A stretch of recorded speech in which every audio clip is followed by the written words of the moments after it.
who had sought to have their views integrated in the committee's report before the House discusses and transacts business on the political parties disputes, political parties Elections Amendment Act, and this is a bill originating from the National Assembly, Bill number 56 of 2021 by the Leader of Majority.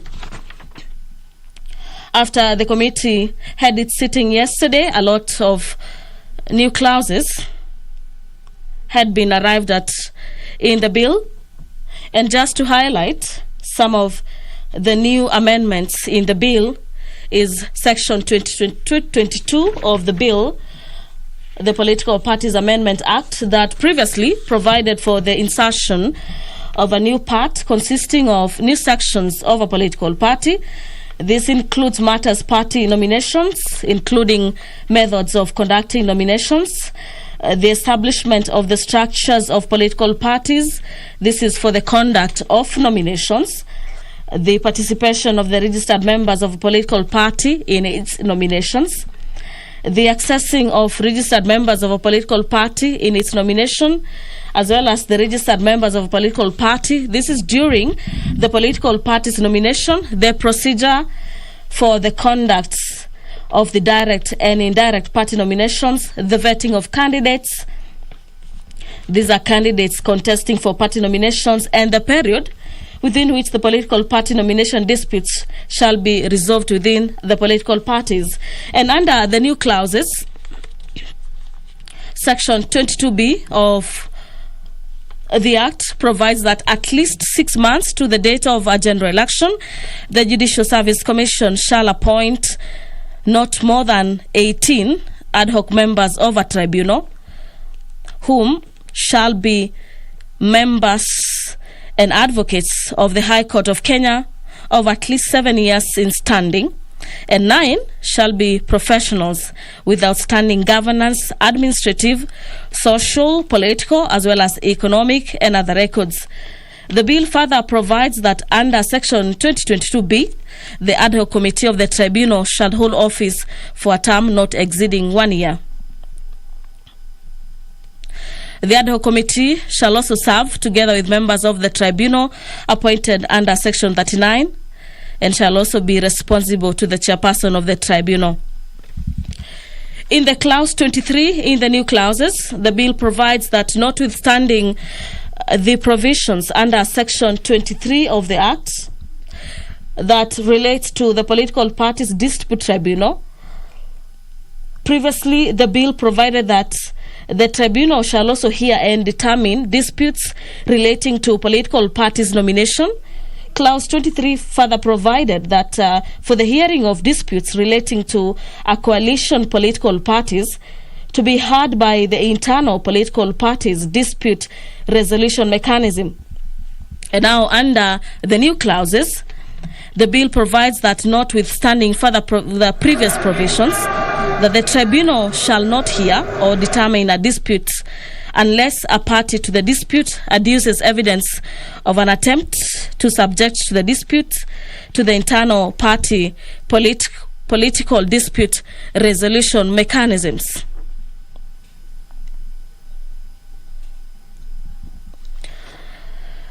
The business of the House is just about to commence with the entry of the Mace and the Deputy Speaker of the National Assembly, Honorable Moses Cheboy. I'll now be handing you over for the live broadcast. Enjoy your viewing. Good morning.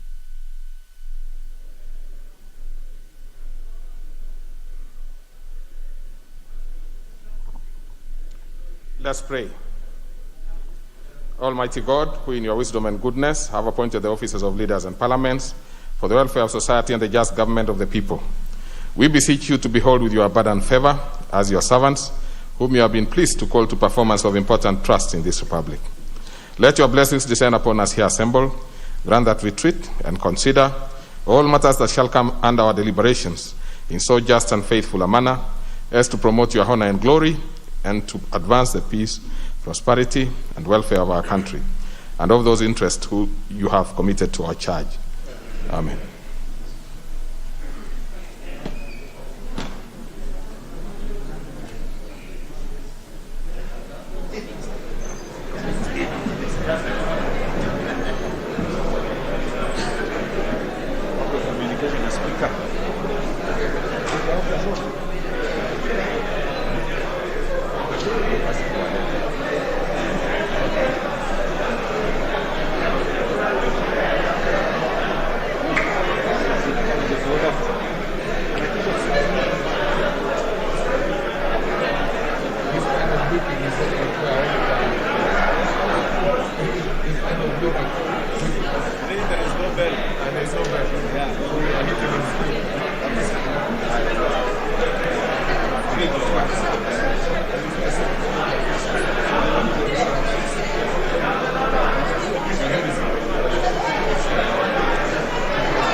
Order members.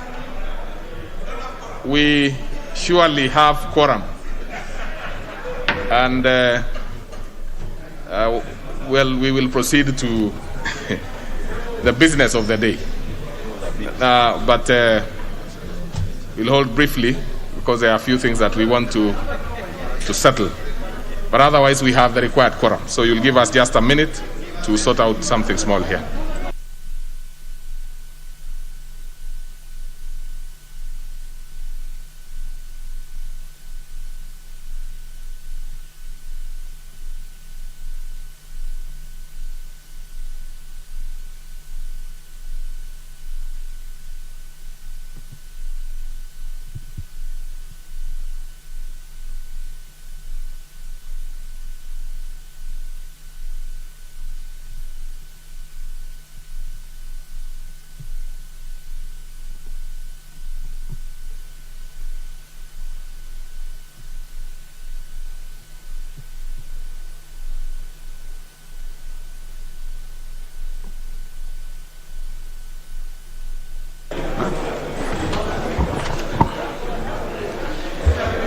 Order number 1, administration of oath. Order number 2, communication from the chair. Order members, order members. Those who are coming in, please, you need to freeze. So, honorable members, I take this opportunity to welcome you to the special sitting of the House today, which has been convened pursuant to provisions of Standing Order 29 relating to procedure for convening of special sittings of the House during recess. Indeed, honorable members, I wish to report to the House that on the 23rd December 2021, the Office of the Speaker of the National Assembly received 2 requests requesting for convening of the special sittings of the National Assembly to consider certain urgent business. One letter was received from the Leader of Majority Party and the other from the Leader of Minority Party. While the request of the Leader of Minority Party mentioned consideration in committee of the whole House and third reading of the Political Parties Amendment Bill, National Assembly Bill number 56 of 2021, as reason for the special sitting, the request by the Leader of Majority also included the said bill, as well as consideration at the second reading and committee of the whole House and the third reading of the Public Procurement and Asset Disposal Amendment Bill, National Assembly Bill number 32 of 2021, as business to be transacted at the special sitting.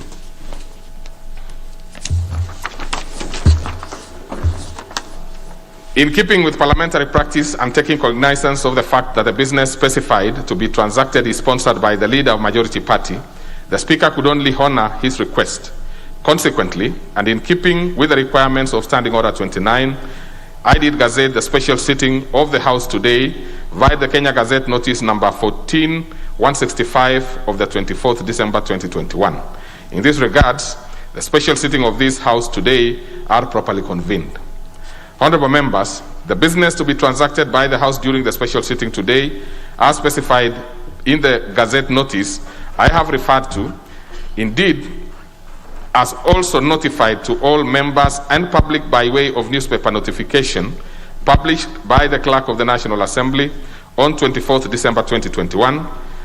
Further, as notified in the said Gazette, if need arises The sitting today being special ones, may automatically extend until the conclusion of business specified in the Gazette without a member having to move a motion under Standing Order 30A unless the House resolves to hold a third sitting day.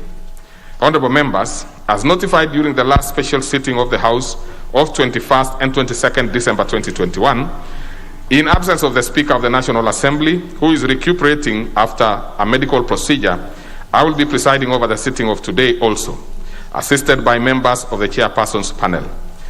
Honourable members, you will recall that following COVID pandemic, the Chamber speaking and electronic voting system was reconfigured to accommodate 120 members in line with the advisory of the Ministry of Health.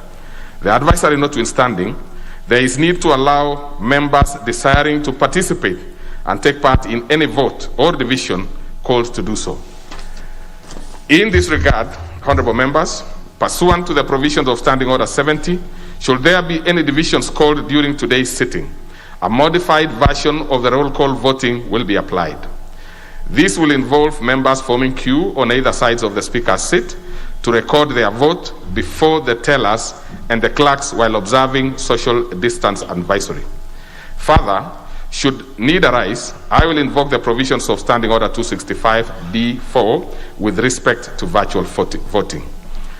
As stated by the Speaker previously, as leaders, we have a duty to join concerted effort in flattening the curve of the COVID-19 pandemic infection in our beloved nation. In this regard, due to the reported surge in the number of cases of COVID-19 infections, I wish to remind the honourable members and staff to adhere to the Ministry of Health protocols issued for prevention and control of the pandemic, as well as various speakers' guidelines related to related communications on access to the House, and sitting arrangements shall be adhered to during the special sitting. The House is accordingly guided.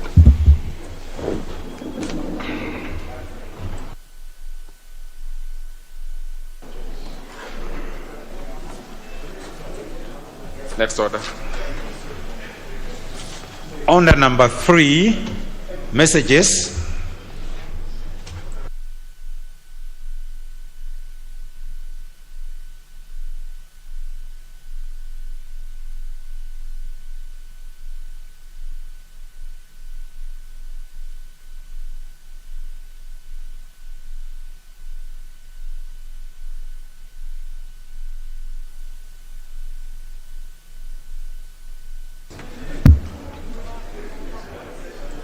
You can take your...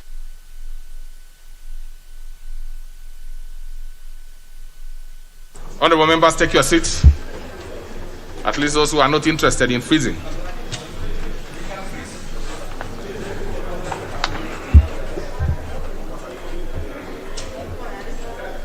And you must be quick because we really want to move. As soon as the Honourable Angwenyi takes his seat, everybody else can remain frozen.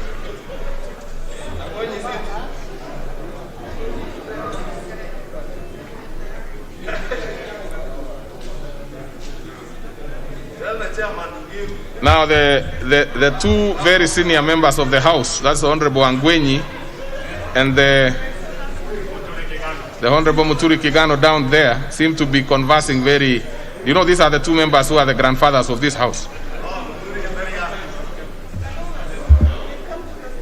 What is it? Well, okay.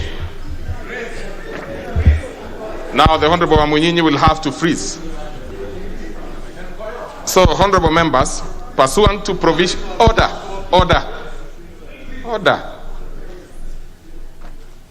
Honourable members, pursuant to provisions of Standing Order 42, I wish to convey a message from His Excellency the President relating to nominations of persons for appointment to the offices of chairperson and members of the Kenya National Commission on Human Rights. In the message, His Excellency the President conveys that in exercise of powers conferred on him by Article 252B of the Constitution, in accordance with the procedure set out in Section 11.3 of the Kenya National Commission on Human Rights Act, Act number 14 of 2011, as read together with sections 3 and 5 of the Public Appointments Parliamentary Approval Act 2011, he nominates the following persons for appointment to offices of chairperson and member of the National Commission on Human Rights, respectively. 1. Roslyn Doreen Odhiambo Odede, HSC, as chairperson. 2. Honorable Professor Marion Mutugi Wanjiko as member. 3. Dr. Raymond Plal Sang Nyiris as member. 4. Sarah Talaso Bonaya as member. And 5. Dr. Dennis Nyongesa Wamalwa also as member. Honorable members, His Excellency the President therefore seeks approval of this House of the nominee for appointment to the aforementioned state offices. Honorable members, Standing Order 45 requires that upon receipt of notification of nomination for appointment, such nominations shall stand committed to the relevant departmental committee of the House for consideration. In this regard, and pursuant to provisions of Standing Order, therefore, and paragraph 3 of the Standing Order 42, which is message from the President, I hereby refer the message related to appointments to the Departmental Committee on Justice and Legal Affairs to undertake necessary approval hearings. Honorable members, whereas Section 7 of the Kenya National Commission on Human Rights Act 2011 provide a lesser period within which the House is to consider respective nominees, Section 8 of the Public Appointments Parliamentary Approval Act number 33 of 2011 requires the National Assembly to undertake the exercise within 28 days. In this regard, the committee should undertake the approval hearings and submit their report within 28 days provided for in the Public Appointment Parliamentary Approvals Act number 33 of 2011, being the most recent amendment made by Parliament with respect to general periods of vetting of state appointees. Honorable members, as you are all aware, the National Assembly, together with all its committees, are on long recess until Tuesday, 25th January 2022, which will be the first sitting day of the 6th session of this Parliament. The House resumed for the current special sitting to only consider business specified in the Gazette Notice number 14-165 of 24th December 2022. In this regard, the counting of the period specified under Section 8 of the Public Appointments Parliamentary Approval Act 2011 will start upon resumption of the regular sittings of the House and its committees on the 25th January 2022. That being the case, the statutory timelines will lapse on 22nd February 2022, a Tuesday. And so, honorable members, the Departmental Committee on Justice and Legal Affairs is required to notify the public and the nominee in good time. Thereafter, upon resumption of sittings, the committee is to undertake the necessary approval hearings and submit its report to the House before Tuesday, 15th February 2022, to enable the House to consider the proposed appointment with statutory timelines. I thank you, honorable members.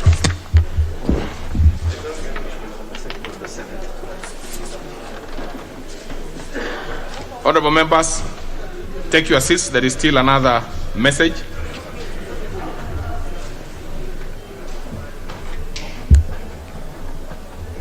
You really don't have to do the clog again. You can do it later.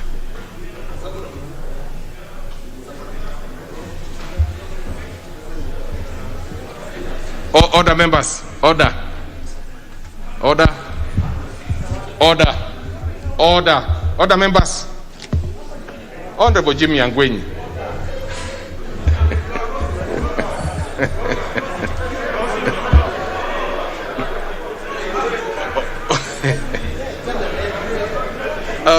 Honorable Jimmy Nuru Angwenyi.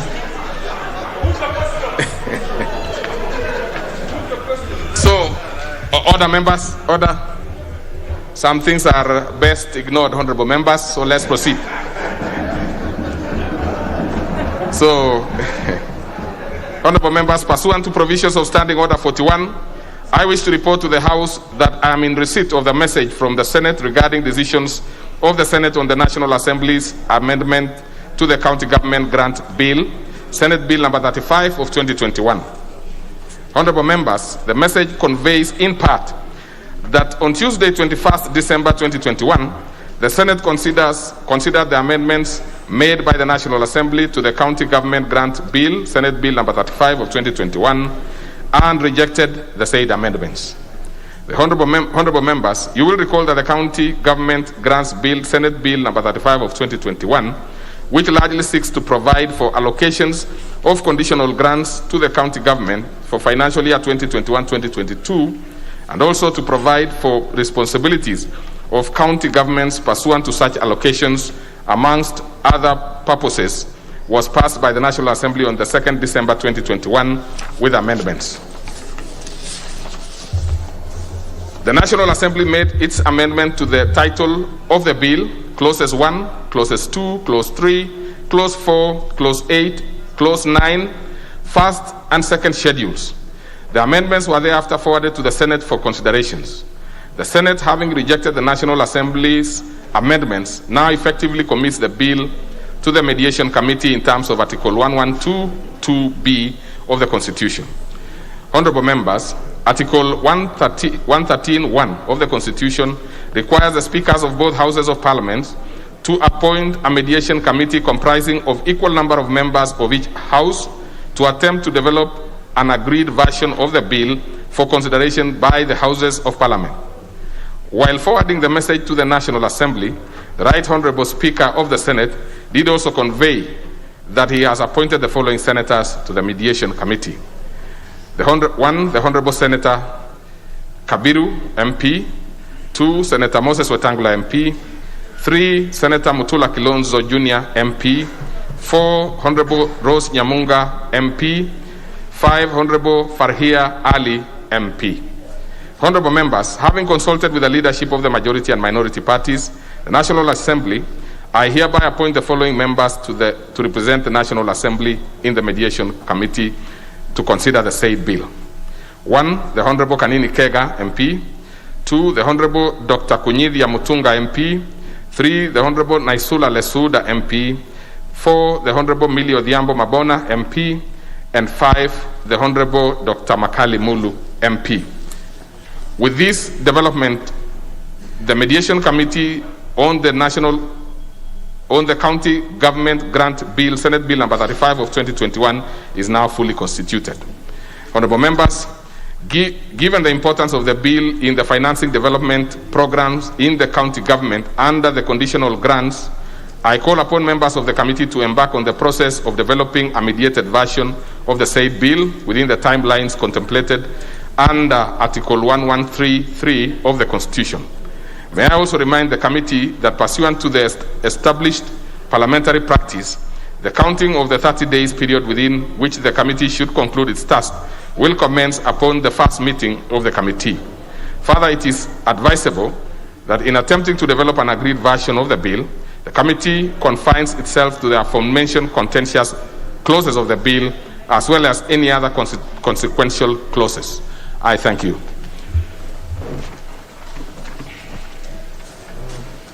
Order number 4, petitions.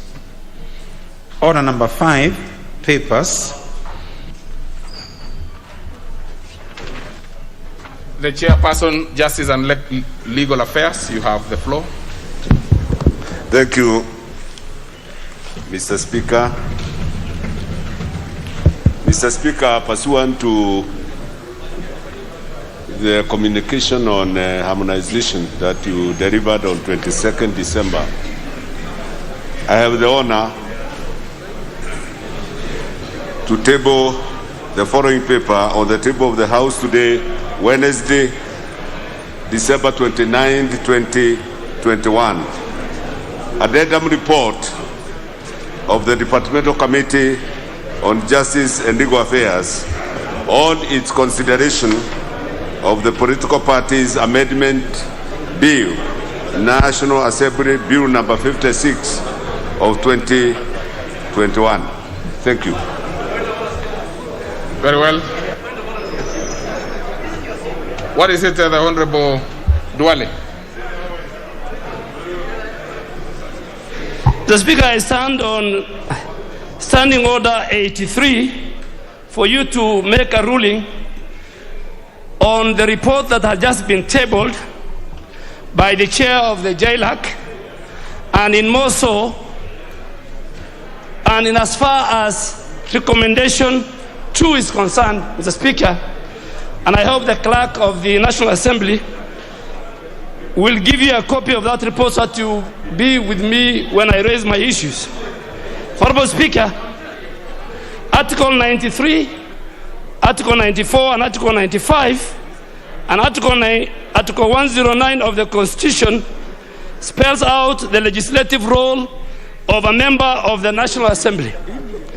Honorable Speaker, the constitutional legislative role is one which the Constitution itself has not limited and hence cannot be stifled by anyone, including the committee of this House, either by statute or even by rules of this House.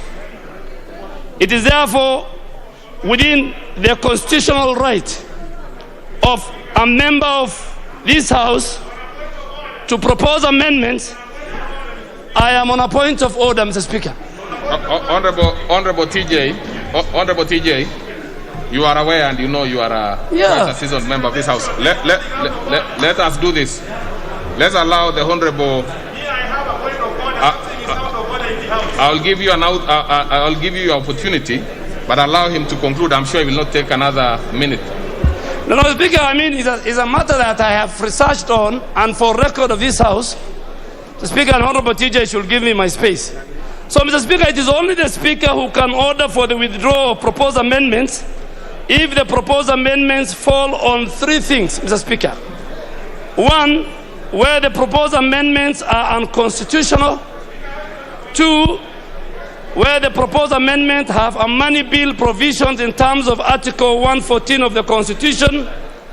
Or 3, offend any standing order, including Standing Order 133(5), which provides that a member cannot move amendments that, among other things, expand the scope of the bill or are inappropriate.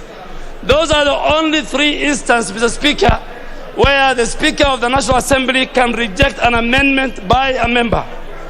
Mr. Speaker, indeed, the powers of the Speaker to make a determination on whether any proposed motion or amendment or proposed amendments to a bill are unconstitutional or contrary to the rules of this House are anchored in Standing Order 47, subsection 3. It is worth noting, Mr. Speaker, that Standing Order 131 on harmonization. Honorable Duale, let's get this specific issue that. What is it? Mr. Speaker, sir, you know, Honorable Duale, although rises on a point of order, but the context of his discussion is an intervention. I have something which is out of order in terms of the order of the House. Mr. Speaker, is it in order for the member for Garissa Town to make an intervention on a paper for which there has been no motion before the House to debate? Is it in order that we can discuss?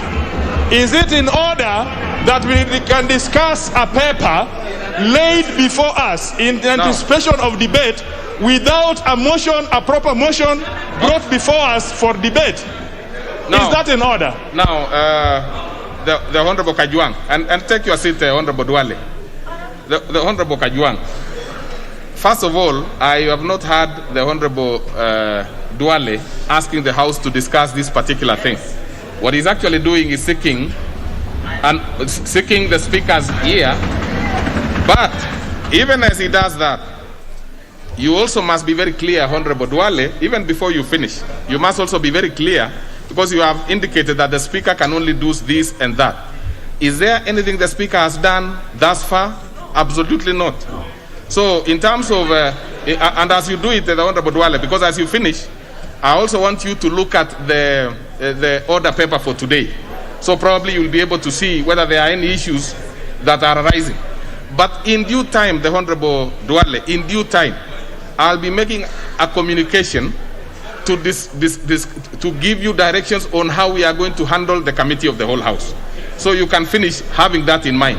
Mr. Speaker, it may not be necessary for me to give any.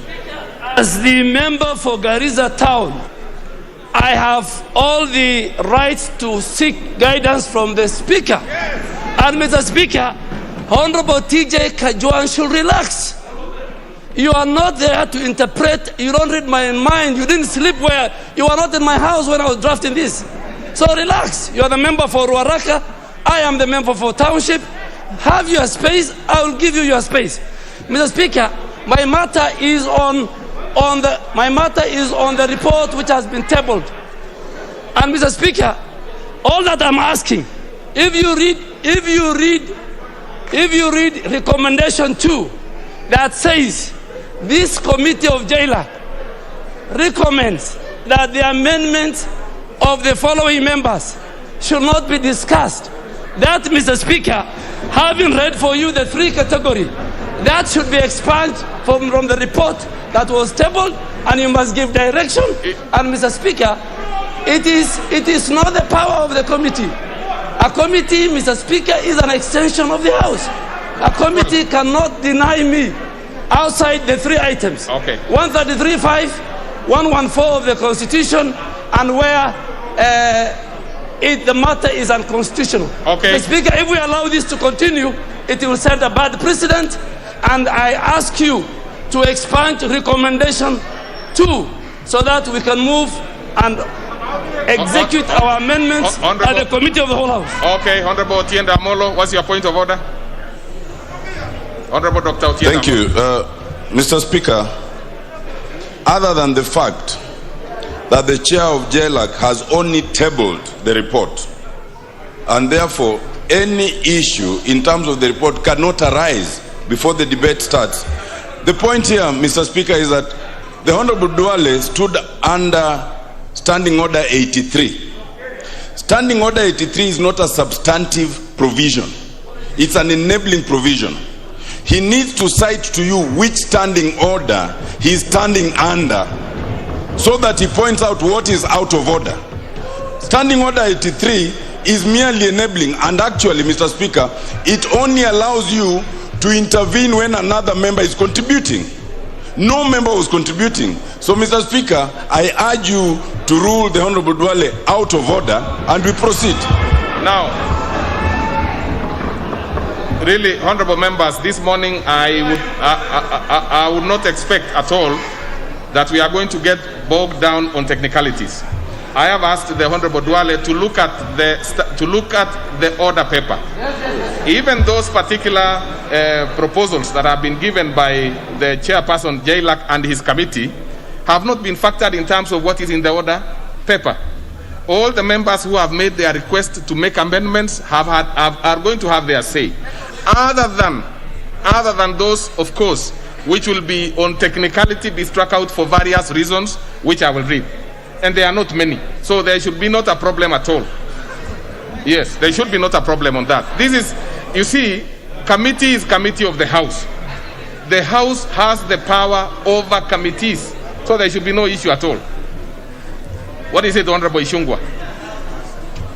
And I think we should make it brief now because we want to go to the main meat of what we came this morning. Thank you, Honorable Speaker, and I'll be very brief. Honorable Speaker, I think the only reason the Honorable Duale was raising that issue, and I'm well guided on what you are saying in terms of the order paper and the communication you have to give, is because we are in a house of records, Honorable Speaker. And when a paper is laid, Honorable Speaker, it becomes a record of the House, and we will stand guided by your communication. Honorable Speaker, it is also worth noting, I have gotten communication from some members of the committee that there is indeed also a minority report, and I want to beg that you also allow those with a minority report of that committee to table so that it also becomes a record of the House, Honorable Speaker. Thank you. You see, just a minute, but in the meantime, I refer again members to the order paper. And if you have seen the order paper, you will notice that many of these amendments that have been proposed by members are in the order paper and therefore will be conversed. So the issue of the committee report is really neither here nor there, because we cannot again send a matter to a committee and guide them on how they want to proceed. Once it comes here and we are sure that it is not, it does not, we would not want to take it, we simply have it as information for members. So there should be no issue at all. Just a minute.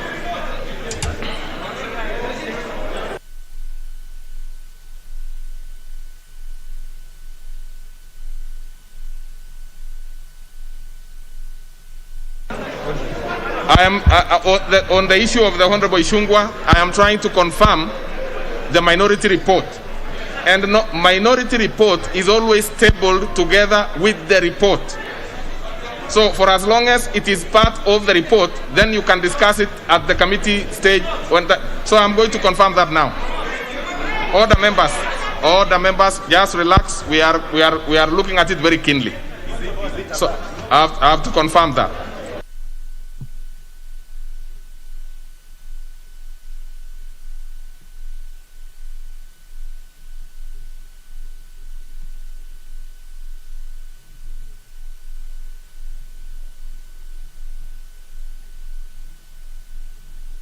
So, honorable members, give me a minute to confirm the attachments there and see whether it is part of it.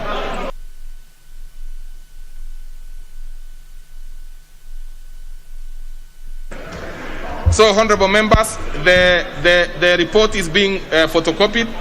I'm informed that the minority report is part of the report, and in fact, the members who. Yeah, so that should not be an issue at all. So we'll go to the next order because we need to progress. We need to progress, honorable members. Order number 6, notices of motion. Order number 7, questions and statements.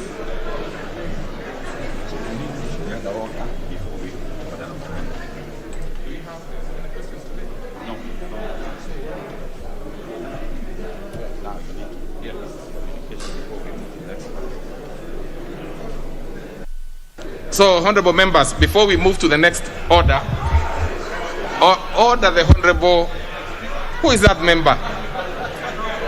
You know, I cannot be able to clearly, who is this member? Order. Yeah.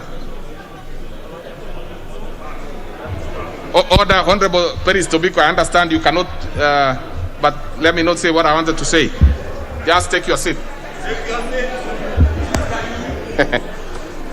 Now, order, members. So, honorable members, before the House proceeds to consider the business appearing as order number 8 in this morning's order paper, being the consideration of Political Parties Amendment Bill, National Assembly Bill number 56 of 2021, in Committee of the Whole House, I wish to guide the House with respect to amendments proposed by individual members to the said bill. Honorable members, it will be recalled that following the many amendments whose notice had been given by various members during our last special sitting of 22nd December 2021, I did invoke provisions of Standing Order 131 to refer these amendments to Departmental Committee on Justice and Legal Affairs for harmonization through a process commonly referred to as in parliamentary jurisdiction as winnowing. Essentially, since the Committee of the Whole House stage has very minimal debate, winnowing accords members with amendments an opportunity to discuss their proposed amendments at the relevant committee and attempt to harmonize them, with a view of recommending to the House which various proposed amendments should be accorded priority in the Committee of the Whole House. Indeed, in many instances, we have witnessed committee incorporate individual members' amendments as part of committee amendments after winnowing process. While some members opt to drop their proposed amendments as part of the compromise,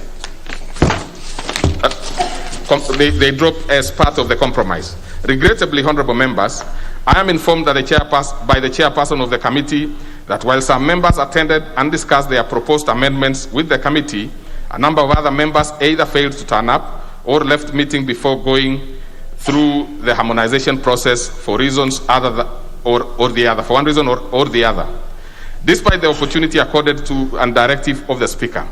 Since all members ultimately retain the right to have their amendments published in the order paper for decision by the House, it is for this reason that I direct that amendments by all members be published in the order paper, including those that appear not to have undergone the harmonization process. It is notable that despite this shortcoming, some of the amendments proposed by those members have been carried by the committee or leader majority party in the same form or in a modified version. Honorable members, it is further notable, as indicated in the order paper of today's morning, that the member for Lugari and the nominated member, the Honorable Godfrey Ososi, gave respective notices of withdrawal of their proposed amendments to the bill during the winnowing process, which took place yesterday, 28th December 2021, at the County Hall Mini Chamber, and was facilitated by the Departmental Committee on Justice and Legal Affairs pursuant to provisions of Standing Order 131. So, honorable members, I must reiterate the need for due legal and procedural consideration by all members when proposing amendments. Instructively, it is noted that some of the amendments offend the provisions of Standing Orders 133(5) in that they propose to unreasonably or unduly expand the subject of the bill, which in such amendments can only be proceeded with in accordance to provisions of Article 118 of the Constitution on public participation. As you may have noticed in today's order paper, the clerk has included a disclaimer subject to provisions of Standing Order 133(5) where necessary. As such, honorable members, I wish to guide the House as follows with regards to the amendments and those whose notice of withdrawal was given. 1. Given the respective notices of withdrawal and amendments proposed by the Honorable Ayub Savula and the Honorable Godfrey Ososi will not be considered by the Committee of the Whole House. 2. The proposal by the member for Kikuyu, the Honorable Kimani Ichung'wah, to insert new clauses 19A, 25A, 25B, 26A, and 26B. The member for Kilifi North, the Honorable Baya, to insert the new sections 19A, 25A, 25B, 26A, and 26B, and the member for Dagoretti South, the Honorable John Kiarie, to amend clause 20 in entirety and insert new sections 19A, 19B, 19C, 26B, and 26C, are all seeking to establish the Political Parties Registration Board and the Office of the Chief Executive Officer of the Board, alter the manner of appointment of the officials, and amend the terminology referring to the Office of Registrar to the Chief Executive Officer. I noted that these proposals fall short of the requirements of Standing Order 133(5). These are new amendments that ought to undergo public participation as required by the Constitution. Given the far-reaching changes envisioned therein and having gone outside the scope of the bill as printed, I therefore direct that the Committee of the Whole House shall not consider the proposed amendments to clause 20 by Honorable John Kiarie and insertion of clause 19A, 19B, 19C, 25A, 25B, 26A, 26B, and 26C as proposed by the Honorable Kimani Ichung'wah, Honorable Baya, and Honorable Kiarie respectively. My decision on these new proposals also accords with various similar rulings by the Speaker and court judgments with respect to scope of amendments to a bill, particularly with regards to the need to show that the provisions of Article 118 of the Constitution on public participation in lawmaking is actualized. 3. With respect to amendments proposed by the leader majority party, the committee chairperson, and 15 other members as listed in the order paper, and there were no such disclaimer is given, the amendments will proceed in the usual manner during the Committee of the Whole House. So, honorable members, I wish to report that my office is in receipt of the amendments proposed by the Honorable Member for Belgut, the Honorable Nelson Koech. One of the proposals in his amendments was to seek to amend Clause 1 of the bill to change the title of the bill from the Political Parties Amendment Bill to Political Parties Coalition Bill. I disallowed that particular proposal of the amendment since there is no law called Political Parties Coalition Act. Therefore, the proposed amendment is technically inadmissible. The House and the members are accordingly guided. Mr. Chair, and before we go to the next order, honorable members, I want to confirm that the minority report is under chapter 5 of the report that has been tabled. So it is confirmed. So, next order. Order number 8, Committee of the Whole House. Order, members.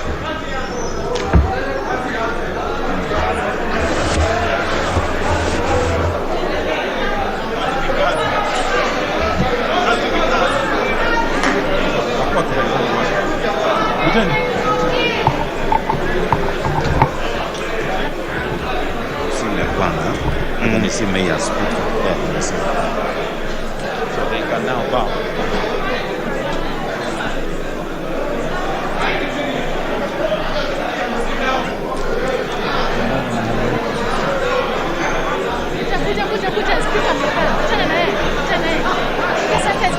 Honorable members,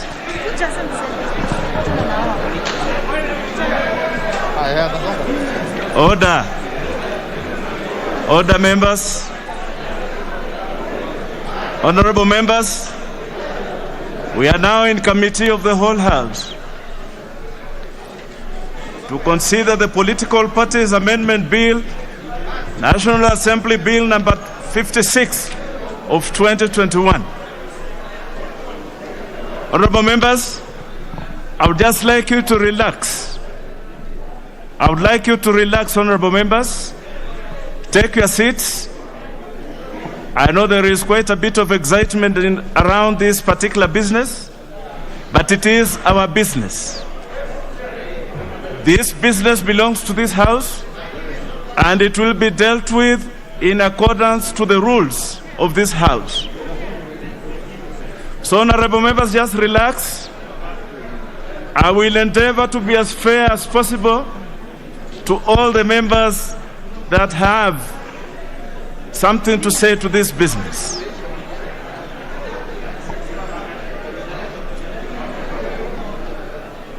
Honorable members, just before we commence, yes. So I'm sure that all of us are prepared, and we are now about to start to deal with this particular bill.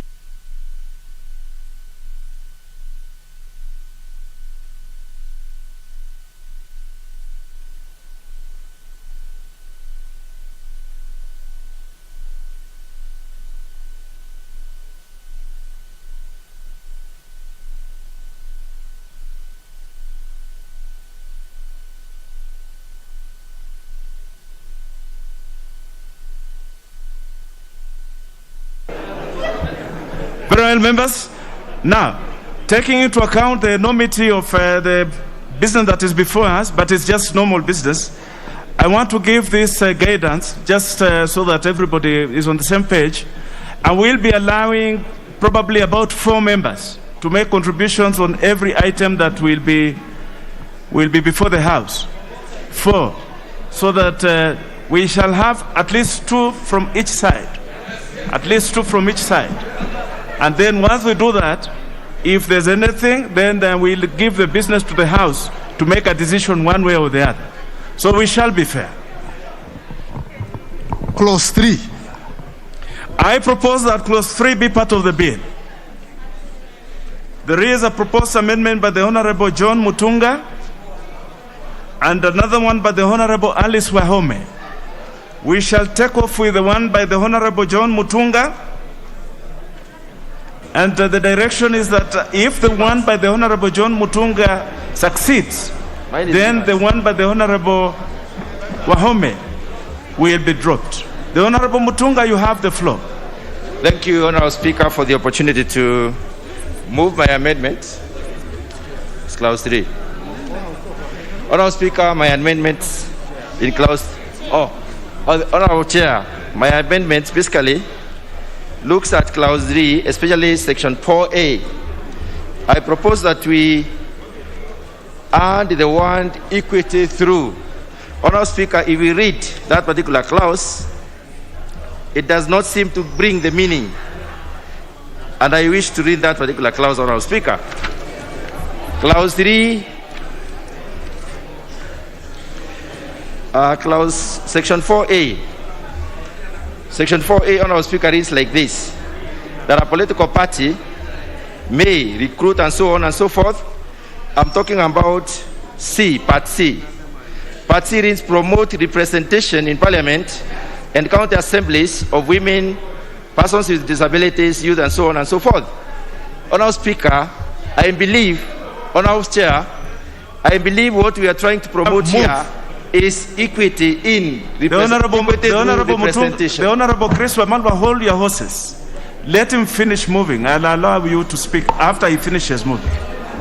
Honourable Chair, proceed. What we are promoting here is not representation. We are promoting equity through representation. That is why I'm proposing that we add the ones through representation immediately after the word promote, so that it will read promote equity representation in Parliament and county assemblies and so on and so forth. Because if you look at the different categories of representatives mentioned there, we are talking about equity, and the word equity is missing. So we are not promoting representation. We are promoting equity by picking relevant numbers of people of different categories so that they may be represented in this particular case. Honourable Speaker, I've also proposed some amendments in Part B, 4B. Honourable Speaker, 4B speaks about several reservation of the name, symbol, and slogan. Honourable Speaker, I propose that we also add the dominant color of the party. Parties are identified by colors. If a dominant party, if we look at party like ODM is identified by orange. Jubilee is identified by red. Wiper is identified by white, and so on and so forth.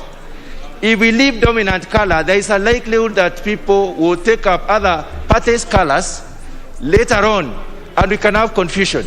Honourable Speaker, we want to identify a congregation by colors. Any meeting that we shall have out there, or when the members of our party are meeting, they need to be identified by color. And that is why I'm proposing that we add dominant color as one of the what is supposed to be launched with the registrar of political parties.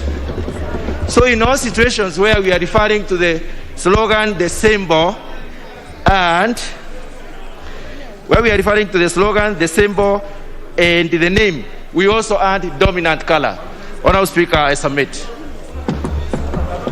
Honourable Chair. Sorry. Honourable members, Honourable Cliffs, just hold your horses. Let me propose, then you can move your... Honourable members, I propose the question that clause 3 be amended as proposed by the Honourable John Mutunga. The Honourable Chris Wamalwa, you had a point of order before we kick off. Thank you, Mr. Chairman. Mr. Chairman, mine was a very simple seeking your direction, because the way the order paper has been rearranged is not in that logical flow. So my humble request was, when a member is proposing an amendment, it will be neater to cite the page so that members can be able to follow. It was a simple start, and that's why point of orders, Mr. Chair, they normally take precedence. I've struggled, but in the long run, I've realized it was page 1660. That's what I meant, so that members can be able to follow and be able to debate accordingly. That is okay.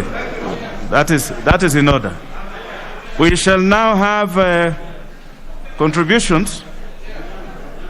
The first one will be by the Honourable Wandai Opio, member for Ugunja. Mr. Speaker, even before I make any comment on the Honourable Mutungi's proposal, Mr. Chair, You know, we all agree that we are at the committee of the whole House. Mr. Speaker, Mr. Chair, extraordinary times call for extraordinary measures. Mr. Chair, if we are to go by what has just started, then considerably we will not be able to finish. My suggestion is, why can't we go by the amendment proposals as they appear on the order paper, without having to call upon the proposer to read it and explain? They are self-explanatory, Mr. Chair. We can all understand what they intend to achieve. The Honorable Wandai. Yes. This is just the advice of this chair. All the amendments that we are considering here are listed in the order paper. If you have a copy of the special sitting order paper, you will see they are there. I can see them. And we'll just follow procedure. If we will not be afraid to sit here until midnight if we have to. Don't be afraid. I'm guided. Yes. But having said so, Mr. Speaker, Mr. Chair, the proposal being put forth does not make sense. And in my view, because there is no way you will have every party having a dominant color, because these colors are also not infinite in number. So parties will share colors one way or another. Parties will share colors. So with due respect, I oppose here.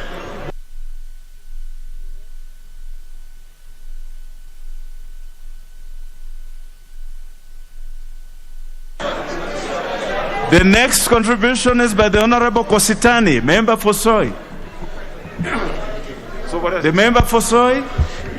Yes, Mr. Chairman. I think for us to be able to proceed, Mr. Chairman, we'd ask that you put the question. Yeah. Put the question. Put the question that we move. Put the question. Honorable members, is it the mood of the House that we put the question on this?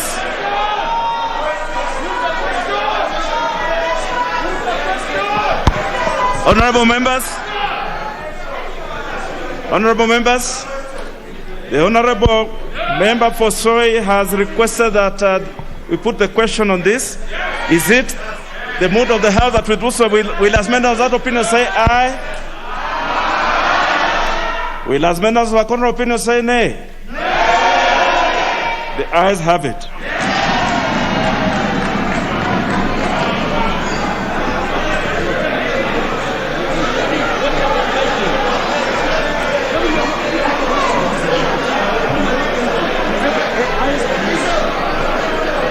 The ayes have it.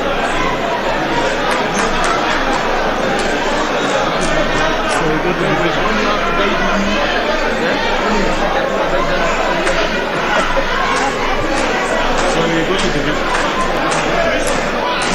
Honorable members, let's hold your horses. Order. The member for Dagoretti, South. What was the question? Honorable members, order, members. Order.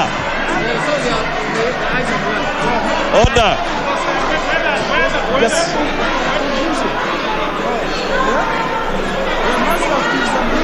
Honorable members, the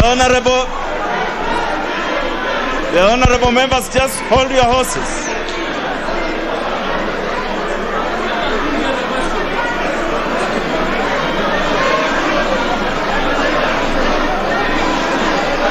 Honorable members, order members. The Honorable Kamket.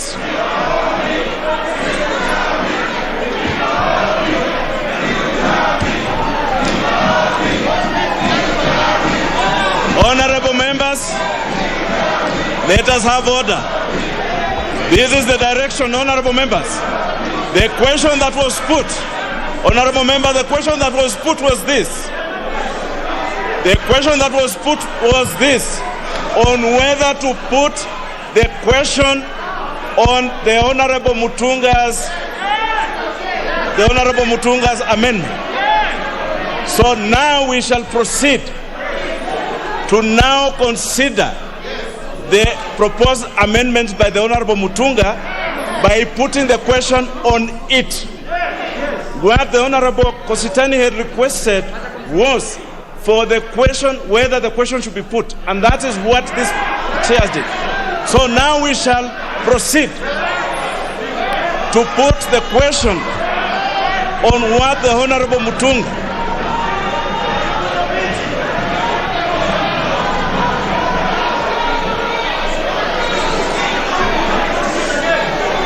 So, honorable members, just hold your horses, and this chair will be fair.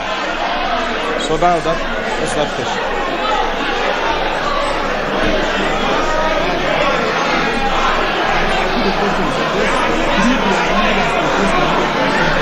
Now, honorable members, now listen. This is now the question. This is now the question. This is now the business. This is now the business. The honorable members, this is the question now. And it is for the members now to make a decision on it. Just retain your seat. I am on my feet. I now proceed to put the question that clause 3 be amended as proposed by the Honorable John Mutunga. Will as members of that opinion say aye? Will as members of a contrary opinion say nay? The nays have it.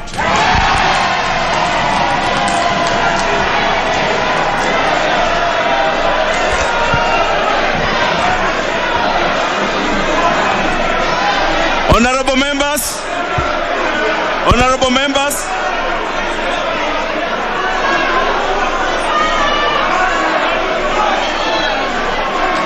the members who voted yes have raised the numbers for division. We shall now proceed to division. We shall now proceed to vote by division. You have the numbers. So we shall proceed to vote on division. The procedure is the procedure we followed last time.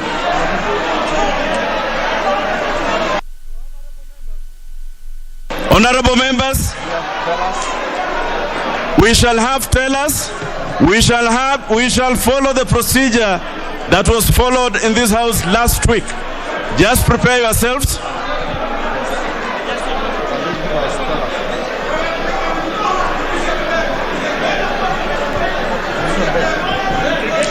The division bell shall be rung. I direct that the division bell be rung.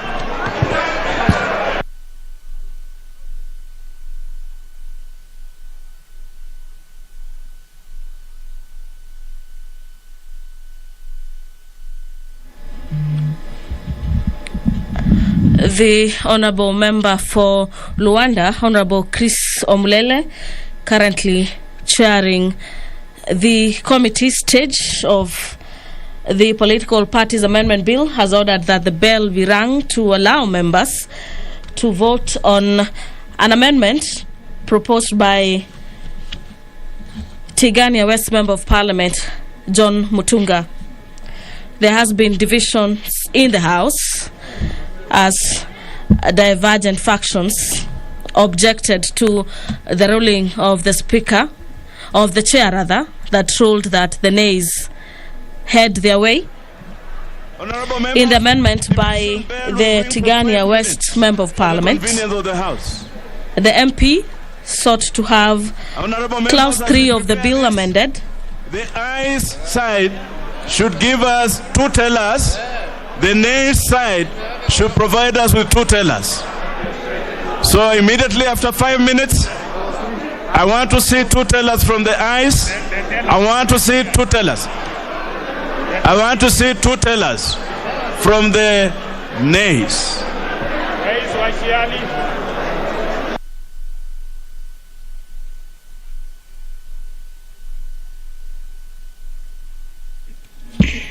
Ordering that each side proposes 2 tellers.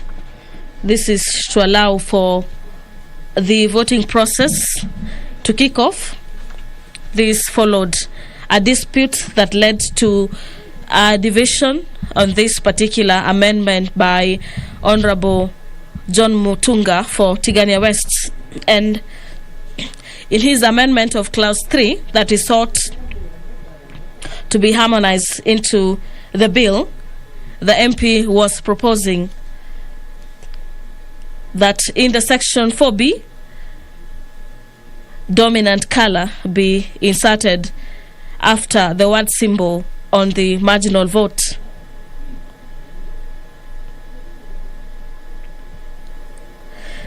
In his amendment, the MP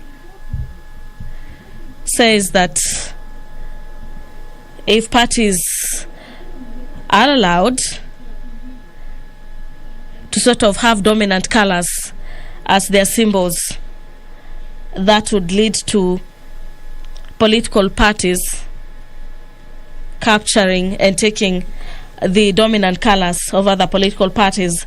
It is an amendment that has been voted for vehemently before the floor of the House, with the UDA allied member of parliament voting yes, while the handshake team opposed that particular amendment.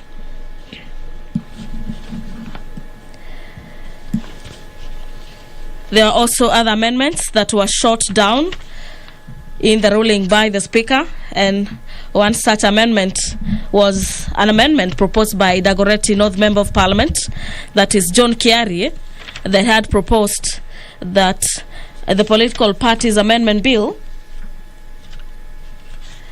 be chaired or be led by a chief executive officer.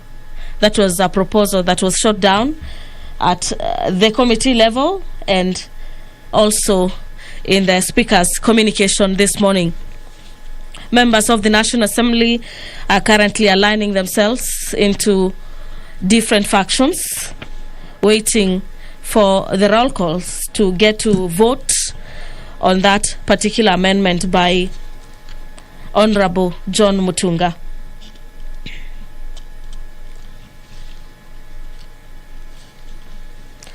Further amendments and provisions into the Political Parties Amendment Bill 2021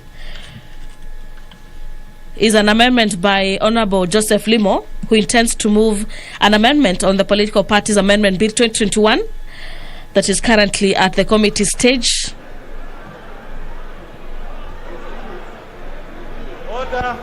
That Clause 8B of the bill be amended in the proposed provision by deleting the word 6 and substituting therefore the division with the word fail time has lapsed. I want to see the tellers.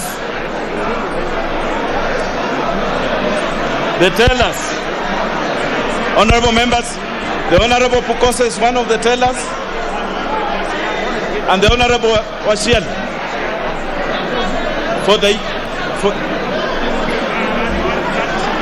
and Gladys Cholet for the yes. They have tellers for the nays. The member for Teso South and the other one.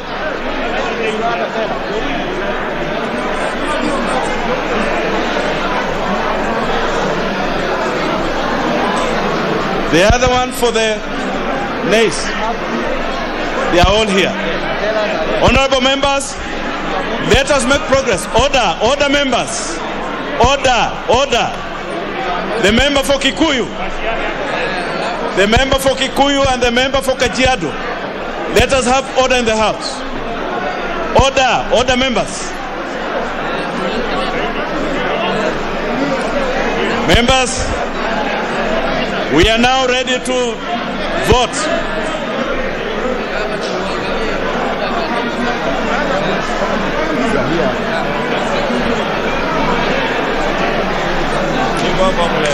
Yes. So members, we will now proceed to vote.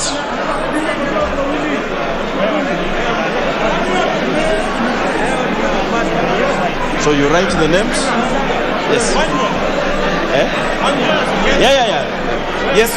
Yes or no? You just come and say your name and you vote. Yes.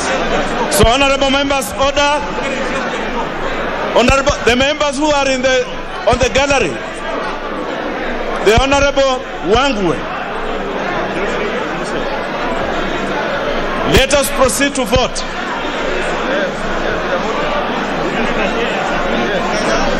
Honorable members, voting is going on.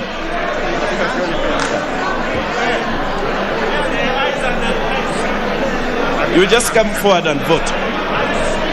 It will be recorded. Whichever. Yes, yes, yes.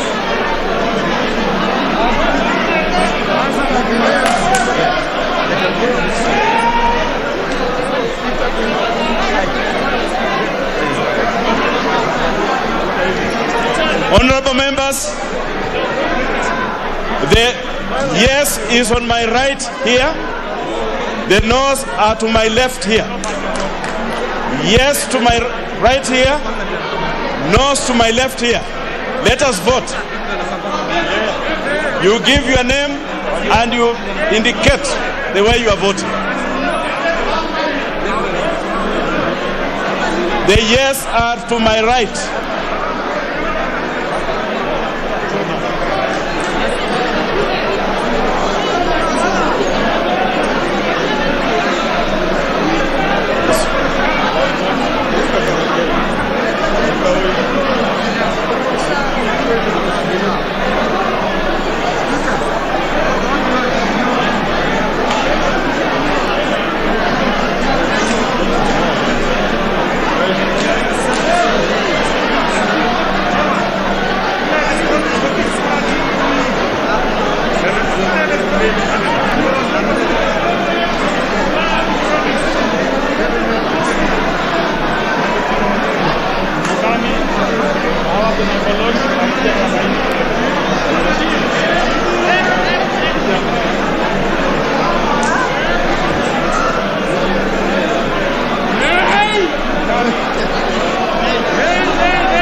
The voting is currently underway. This is the voting on a proposed amendment on Clause 3 of the bill by Honorable John Mutunga, the MP for Tigania West. And currently, members have aligned themselves to yes and no side. This is following a dispute on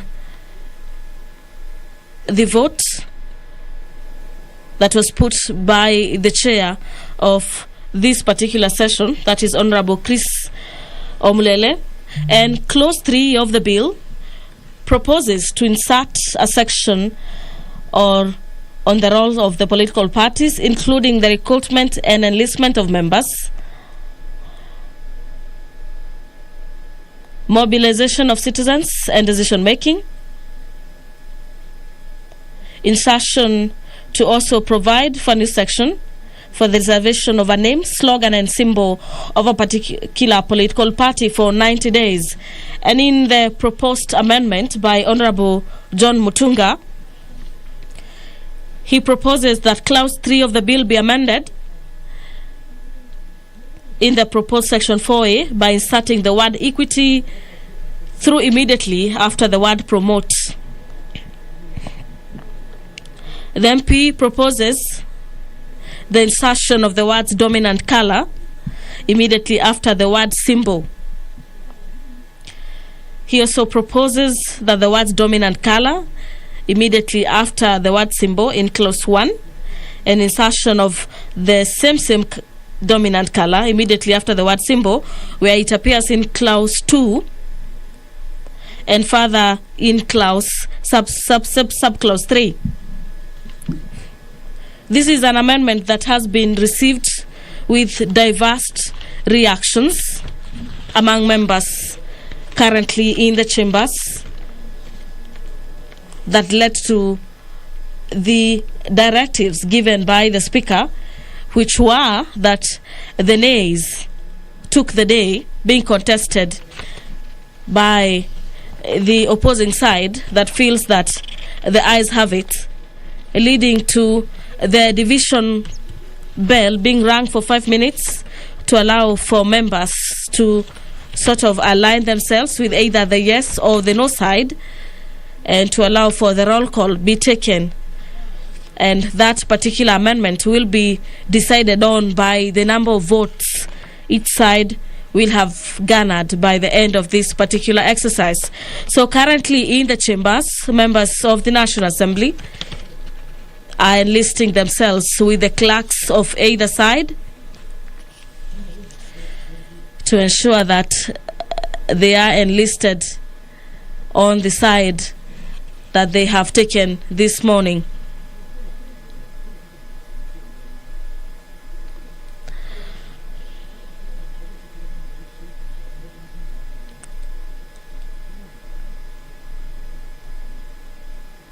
Honorable Robert Pukose, then Honorable Benjamin Washali, the MP for Mumias East, are some of the clerks for the yes and the nay side.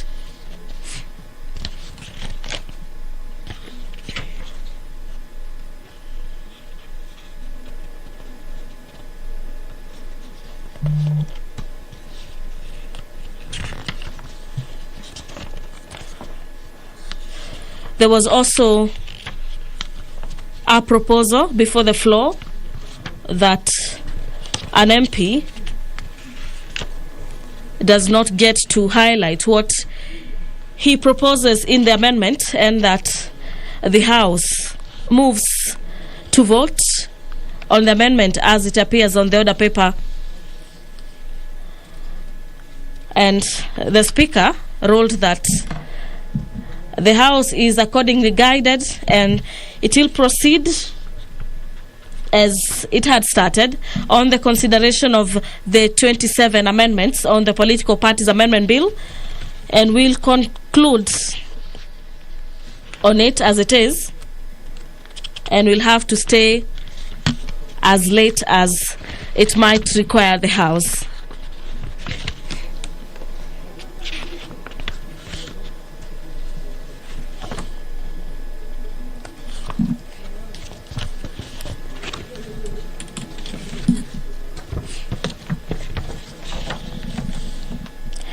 There is a couple of amendments proposed by different members of the National Assembly. And just to highlight some of the new clauses in the report by the Justice and Legal Affairs Committee is that the Leader of Majority will be seeking to move the amendment to the Political Parties Amendment Bill at the committee stage by inserting new clauses immediately after clause 2. This is an amendment of section 3, number 11 of 2001, that section 3 of the Principal Act be amended by inserting the following subsection immediately after subsection 2.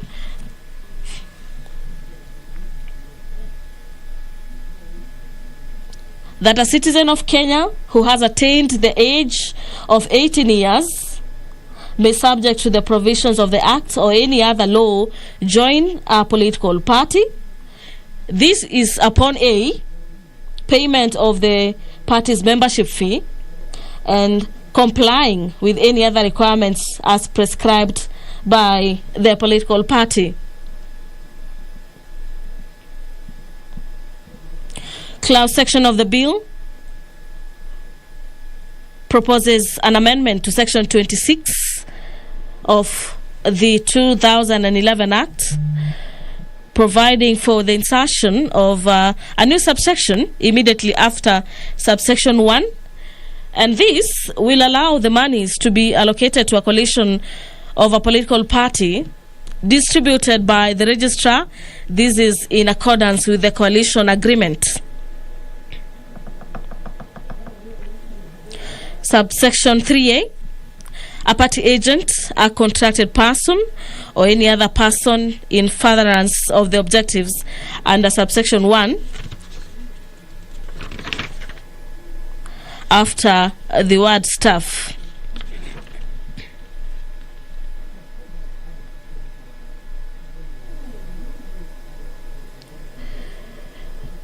Under the new clause 22, there are propositions that the bill be amended as proposed in section 38C by inserting subclause immediately after subsection 5, that notwithstanding the provisions of subsection 5A, a person may only participate in the nominations of a coalition of a political party if such a person is a registered member of a political party forming the coalition political party. Business in the chamber is ongoing, and members continue enlisting themselves onto either the nays and the yes side. This is in regards to an amendment to clause 3 as proposed by Tigania West Member of Parliament.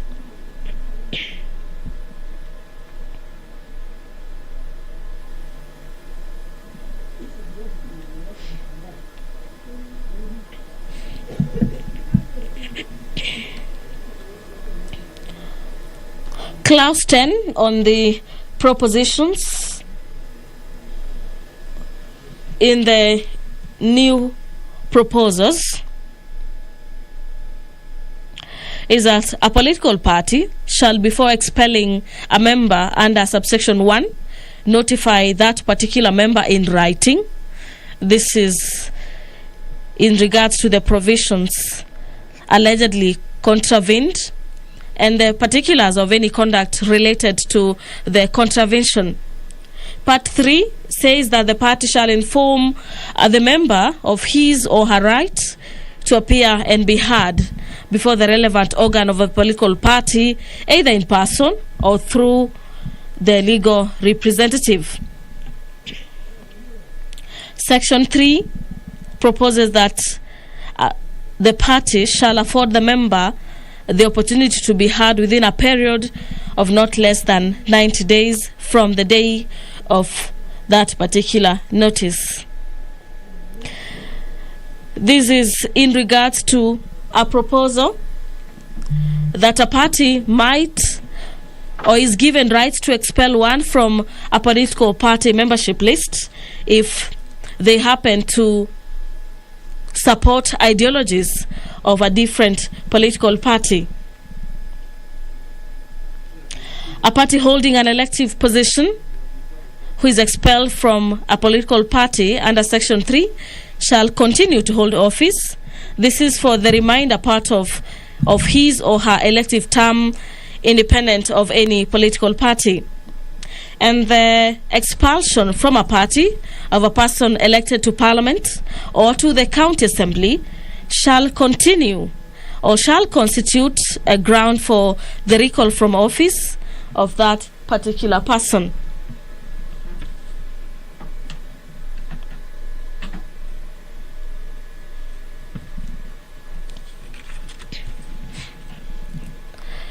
The voting is currently underway in the National Assembly chambers, and 2 members of each side are currently the tellers at this particular stage, basically taking the roll call and enlisting the members of each particular side. You will remember that this is a voting stage on the proposal to amend clause 3 by Tigania West Member of Parliament. Proposals by Dagoretti North Member of Parliament, Kilifi North Member of Parliament Owen Baya, and Kikuyu MP to have the political parties amend an act led by a chief executive officer was dropped by the chair.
Janet ameenda wapi? Janet Nangapo. Yeah. Wapi Nangapo?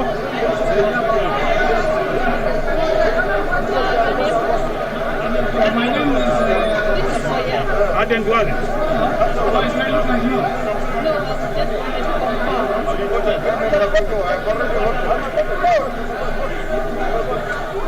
In 121. It was 120, this 121.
The conclusion of the voting process is currently underway, and what is happening is tallying and confirmation that each side has its numbers.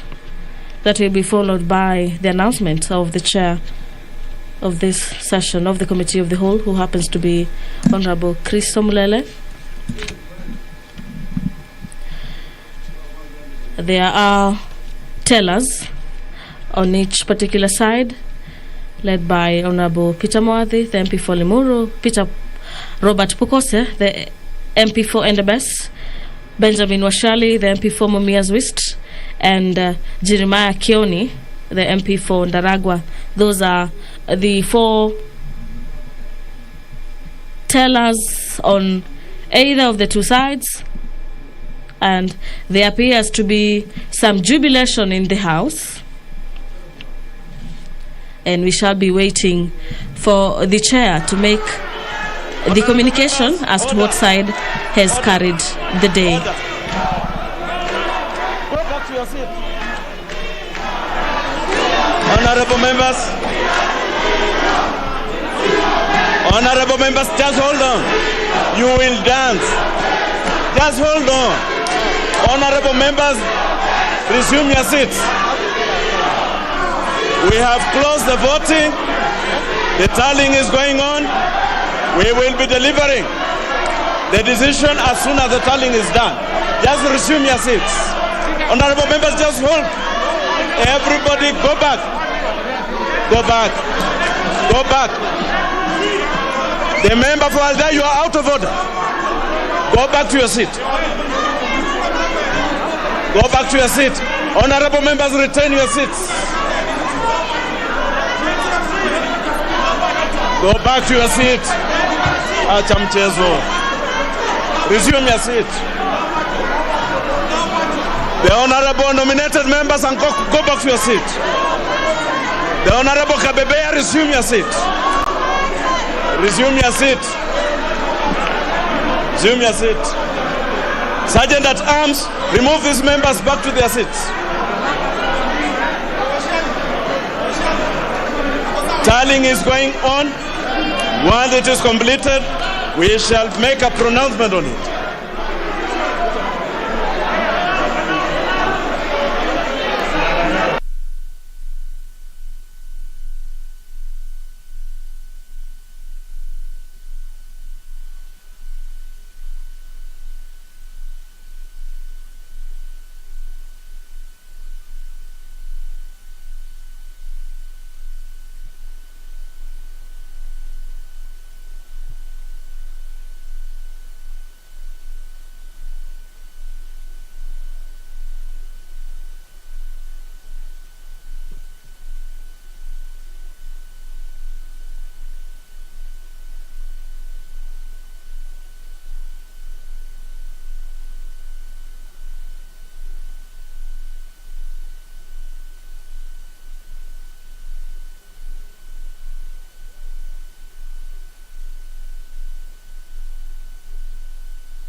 The tallying of the votes as casted by members for either yes or the no side is currently underway in the chambers, and this happens to be the committee of the whole stage where members are voting on division. This follows some disputes on the way the House voted on the proposed amendment by Tigania West Member of Parliament, that is Honorable John Mutunga, that sought to have amendments on dominant colors in a political party. The person chairing this particular session, Honorable Chris Omlele, who happens to be the Member of Parliament for Luanda constituency and a member of the Speaker's panel, has directed members and warned against early jubilations, and he says that tallying is currently underway. The tellers for each side are currently computing the numbers, and the final number will be announced by the chair as soon as that particular compilation is done. The 4 tellers for the yes and the no side are led by Honorable Peter Mwathi, who happens to be the MP for Limuru, Robert Pukose, the MP for Endebess, Jeremiah Kioni, the MP for Ndaragwa, and Benjamin Njomo Washali, the MP for Mumias East. There is jubilation on the floor of the House, this even as members who happened to be the tellers for the yes and the no side continue to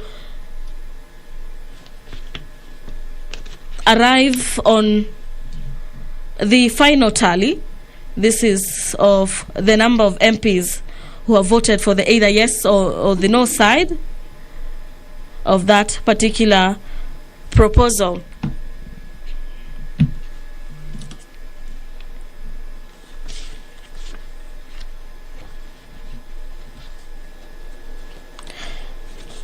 It is a mixed mood for the House as the House considers the Political Parties Amendment Bill. This is an amendment bill sponsored by the Leader of Majority. It is a bill with about 27 clauses that seeks to propose various amendments. Proposal number 1 and 2 that has sought to change the meaning of the Political Parties Amendments Act of 2011, and also another amendment by MP for Dagoretti North that has sought to include the position of Chief Executive Officer. This is for the political parties, was scrapped off by the committee and the Speaker respectively.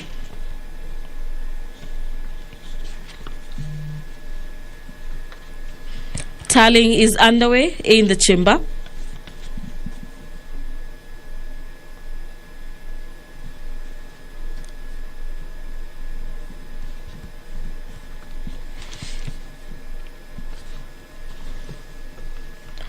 And the final tally in regards to how members have voted on that particular amendment. It is an amendment number 3 will be made by the chair this morning.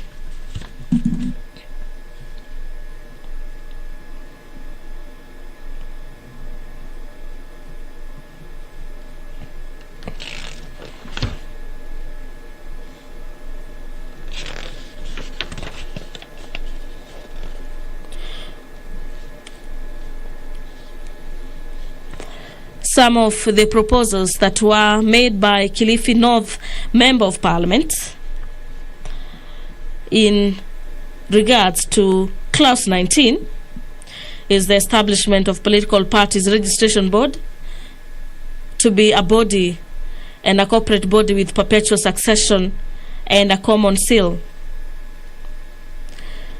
The MP had proposed that the bill and the board shall be capable in its corporate name of suing and be sued, taking, purchasing, or otherwise acquiring, as well as holding, charging, disposing of movable and immovable properties. The board shall also be entering into a contract, have powers to borrow and lend money, doing and performing all such other things and acts necessary for proper performance of its functions under this act, and which may lawfully be done or performed by the corporate body.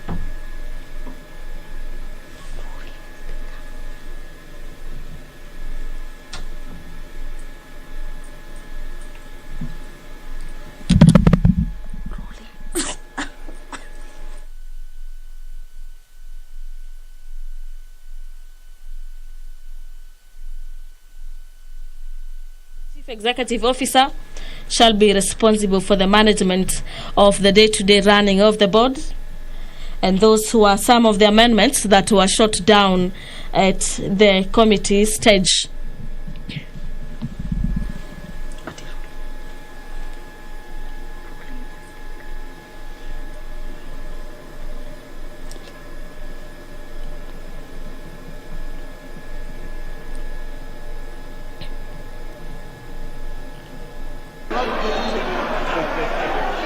Where has it ever happened?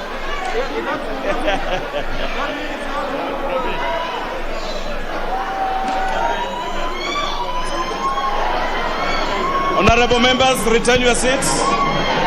Resume your seats.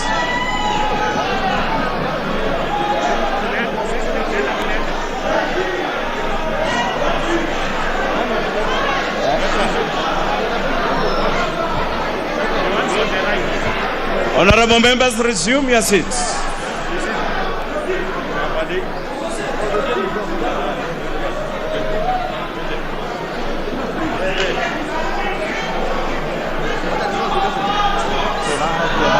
Virtual yako.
Honorable Chair, the division on the course clause 3 be amended as proposed by the Honorable John Mutunga on counting manual ayes 123, nays 118.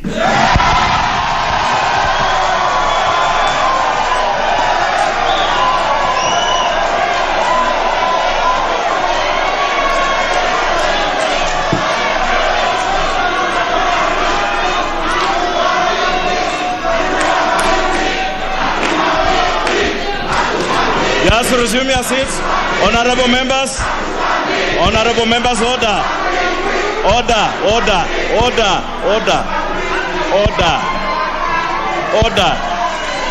Order, members.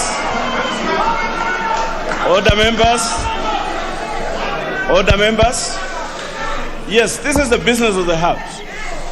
And honorable members, decisions in this House will be made by the votes of the members. Now, just hold on. Hold your horses. Just return your seat. The honorable member for Turkana, this is not a war zone. This is a debating chamber. Just return your seat. And I want to advise you, the honorable member for Turkana South, even if you jump 20 meters into the air, you will not scare me. The business of this House will be done. Honorable members, this is the direction. Because the virtual vote was not displayed in this House, it will not count for this particular round. So therefore, I'm directing the office of the clerk, because virtual voting is part of the process of this House. But because it was not displayed, because just retain your seat, member for Met. Because it was not displayed, it will not count for this. And therefore, the vote as it stands now, this is the vote as it stands now. The ayes 123, the nays 118. The ayes have it.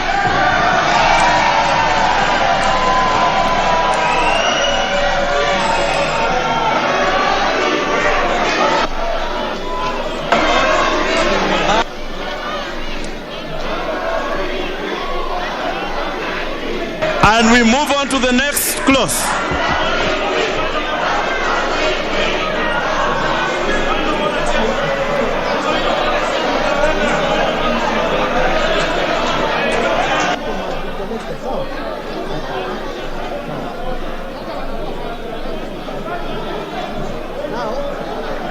Connecting these things, don't talk to any member. In the next 15 minutes, connect the way you wanted to do yesterday. Connect. Now, connect the speakers. It's okay. The person does that. Turn your seats. Honorable members, let us take our seats. Honorable members, please take your seats.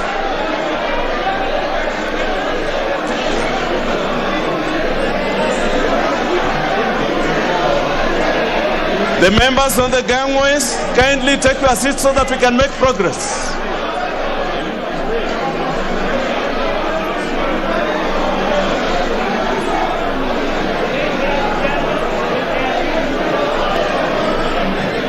Honorable members on the gangway, the Honorable Momanyi, member for Borabu, the member for Borabu and the member for Kilifi, the Honorable Jumwa, kindly take your seat. Sergeant at Arms, please assist the members on the gangway to take their seats. The Honorable member for Borabu, the Honorable Jumwa, take your seat so that we can make progress. So we are moving on to the next one. The one?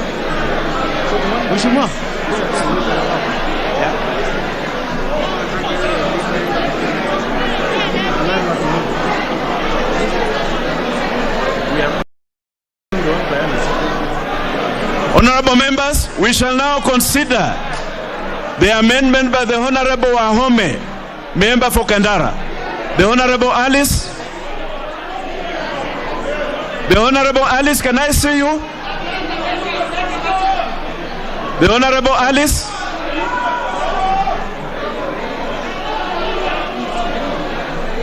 The Honorable Alice, you have the floor.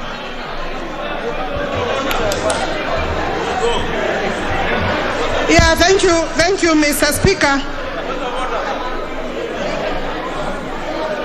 Mr. Speaker, noting the fact that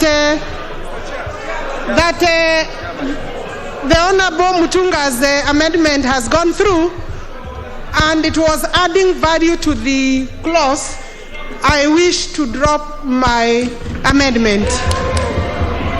Very good.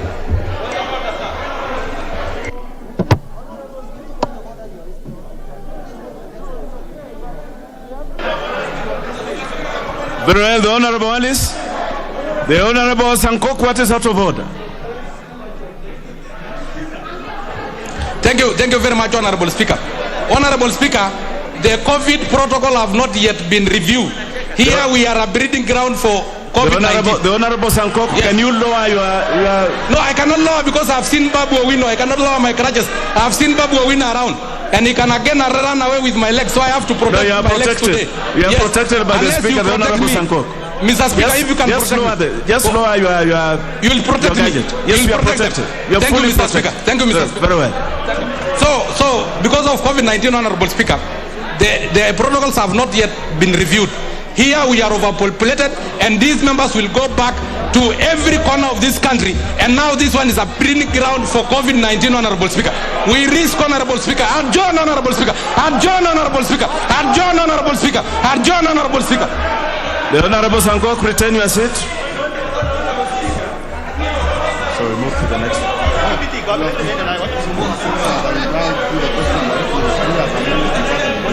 Honorable members, now we take the vote on the clause 3. Now that the Honorable Alice has withdrawn her proposed amendment, I now put the global question that clause 3 as amended be part of the bill. Will as many of that opinion say aye? Aye! Will as many of that opinion say nay?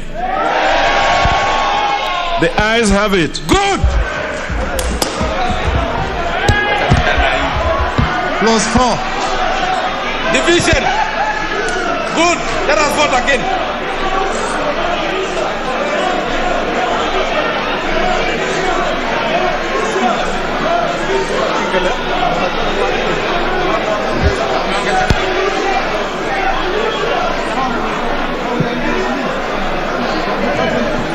Tuendelee bwana.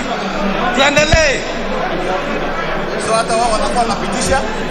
Tuendelee bwana. Wacheni maneno mingi. Milio jambo. Wacha hii maneno. Kaa chini. Tuendelee bwana. Honorable members, Babu Owino, don't come closer to me. that was a global question on...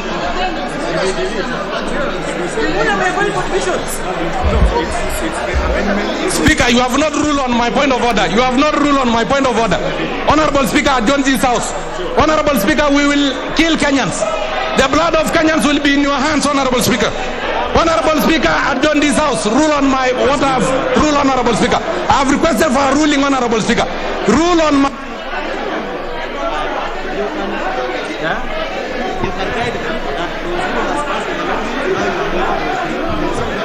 Honorable members, clause 3 has passed with the amendments proposed by the Honorable Mutunga.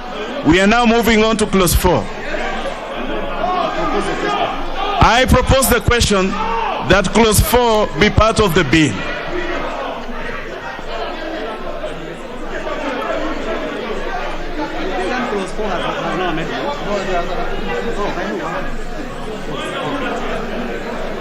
There is a proposed amendment to clause 4 by the Honorable Alice Wahome. The Honorable Alice Wahome. Yeah, thank you, Mr. Speaker. Noting that I have withdrawn, Mr. Chairman, yes, noting that I have withdrawn my amendment in clause 3, I wish also to withdraw the proposed amendment to clause 4 because I wish to withdraw the amendment because it relates to the question of symbol and slogan, which has already been passed through clause 3. Thank you. So I now withdraw that one. Honorable, the effect of the withdrawal of the proposed amendment by the member for Kandara is that clause 4 then has no amendment to it. I'll therefore now put the question that clause 4 be part of the bill. Will as many of that opinion say aye? Will as many as the contrary opinion say nay? The ayes have it. And the Honorable Sangok, you cannot say nay and no at the same time. You have to choose one. But it is well. It is well. Let's proceed. Clause 5.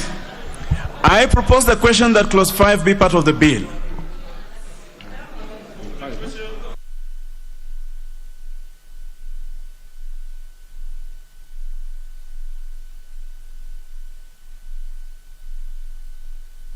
Now, honorable members, on clause 5, we have proposed, just hold on.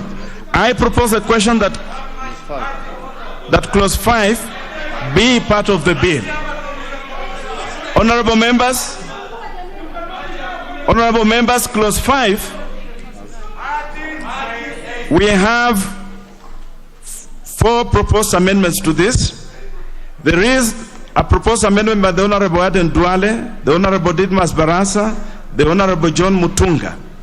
These are basically the same, speaking to the same. But the one by the Honorable Soro is proposing to delete. So if the one by the Honorable Duale goes through, the ones by the Honorable Didmas Barasa and the Honorable John Mutunga will fall. So we shall start with the one by the Honorable Aden Duale. The Honorable Duale. Chair, first I want to ask the clerk is here that let us use the register that we use. We should not, not writing names. We should use the list of members alphabetically. We will not write names. That one, Chair. Honorable Duale, just move your amendment. No, Chair. Before I move my amendment, I have asked for the procedure. You didn't give me. I want you to rule on that. The clerk is here. That we all. Since the Honorable Duale, move your amendment. No. I'm saying no, Chair. I'm saying, Chair. We want fairness. I'm only asking for something very small. Since the 10th Parliament, members will use the register available, not on a paper. We can't write names. You must rule on that. If you rule on that, I will move my amendment. My friend, very relaxed. Yeah, we cannot allow this house to use a full schedule.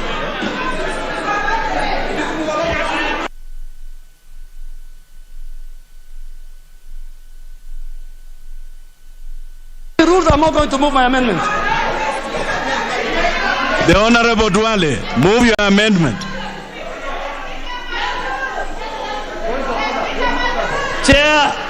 Chair, I have all the rights. Before I move my amendment on procedure, I want you to guide the House.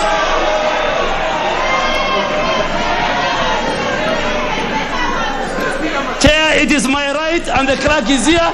It is a simple matter. Let us use the procedure we have used. It's a parliamentary procedure. Just rule on that. I move my amendment, Chair. The Honorable Duale, I presume that you do not desire to move your amendment. No, it's not the case. It's not the case. Chair, I have a lot of respect for you. Chair. I have a lot of respect for you.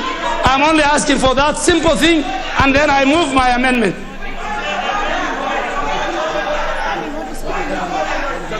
Give me the standing order. Sit down.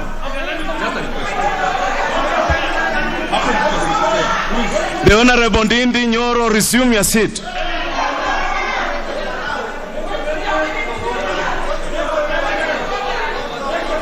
me move as you look at it. Give me, I move my amendment as you look at it. The Honorable Duale, move your amendment. Chair, as you decide and make a ruling, I stand to move that clause 2 of the bill be amended. And Chair, you also need to guide me. Do I move 2A and 2C together, or I move 2A? The Honorable Duale, it is clause 5. I'm saying clause 5. Do I move? Yes. Okay, clause 5 is only one. Yes. Chair, I beg to move that clause 5 of the bill be amended by deleting paragraph A of the proposed bill.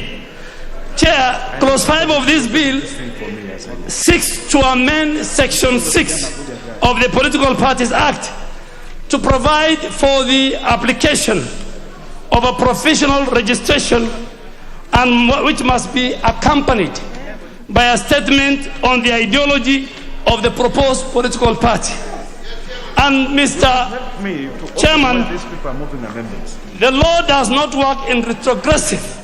So I am speaking for those Kenyans who have an intention for many years to come to register a political party. This bill, Mr. Speaker, in clause 2 has defined the statement of ideology to mean a statement setting out what they call doctrine, what they call ethical ideals, and what they call principles of the party. Mr. Speaker, in the absence of a definition of what a doctrine means, in the absence of a definition of what of ideals of a party means, this clause is subject to abuse and can be used by the registrar to deny the people of Kenya and to deny the rights given under Article 38 of the Constitution on political rights, and this negates the principle and the spirit provided for multipartism in the Constitution. And based on that lack of definition and threshold, Mr. Speaker, my amendment, and follow with clause 7 of the bill, I move and ask the House to agree with me, Mr. Speaker. Thank you, Mr. Speaker.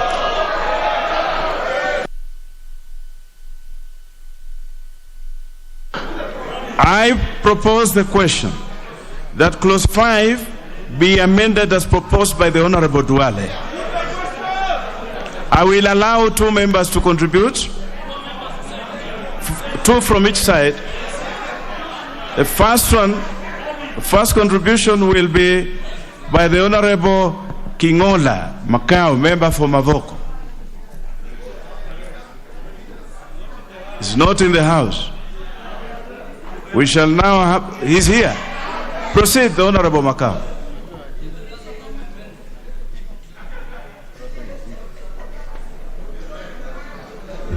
Thank you, Mr. Speaker. Mr. Speaker, given to the history of this country, when I look at this bill, Mr. Speaker, it's going to heal the problems that parties are facing.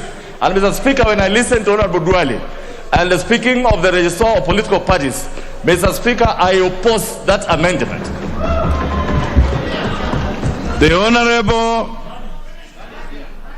Honorable Gashagwa Rigathi. Just hold on, leader. Just hold on. We are all in the house. The Honorable Rigathi is there. Thank you, Chair.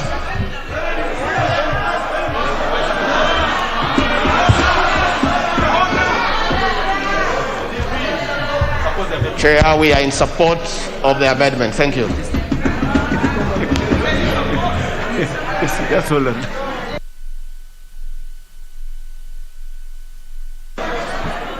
Leader of majority.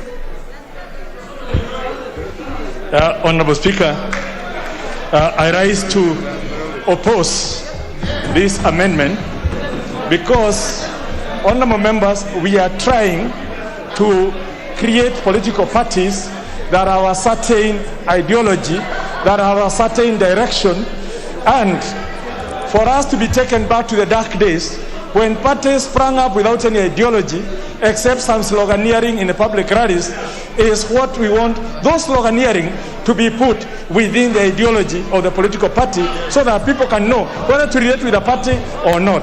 I beg to oppose and ask the House to oppose this amendment. The Leader of Minority, the Honorable Mbadi. Mr. Chairman, this amendment must just be opposed and defeated by honorable members. Mr. Speaker, a party, anyone wishing to form a party in this country must be clear on the ideologies and principles of that party. That is a problem that we have been having, where people form briefcase parties without even thinking what they stand for. And I want to oppose and ask all honorable members that this is something we must all defeat. Thank you. The Honorable Cheptumo.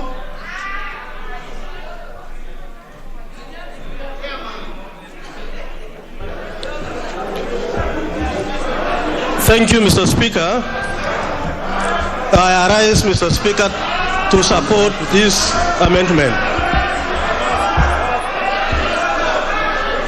Mr. Speaker, what is raised by Honorable Duale, Mr. Speaker, is critical. Mr. Speaker, this is a house that are supposed to pass laws that are going to live beyond our time.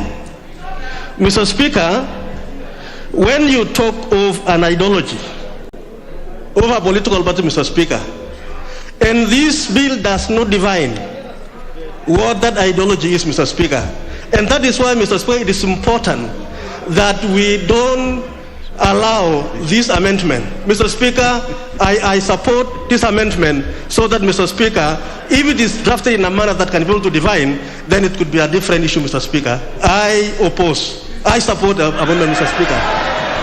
I support. Very well, the Honorable Cheptumo. Honorable members, the Honorable Duale rose on a point of order on the procedure on voting here.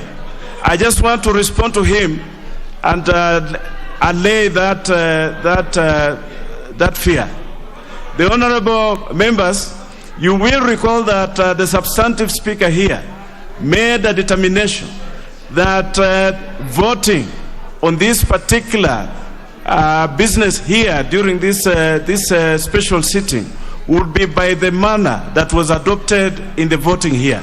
So I have got no authority to change that. So we will continue with the voting the way it was done last week when the determination was made and the way that you have voted.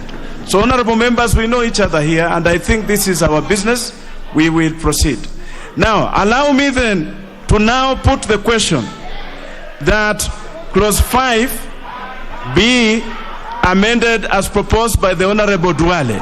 Will as many of that opinion say aye? Will as many as have a contrary opinion say nay?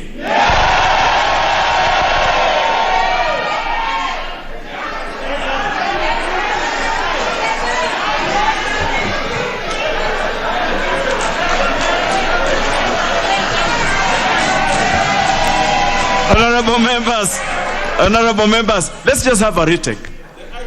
Let's have a retake. I think it was too close for my ears. Let me put this question. Let me have a retake on it. And this is the question. That clause 5, just hold your horses. That clause 5 be amended as proposed by the Honorable Duale. Will as members of that opinion say aye? Will as members of a contrary opinion say nay?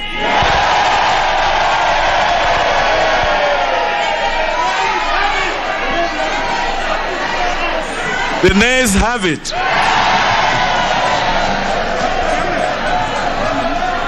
The ayes, you have the numbers to force division, so we shall go to division.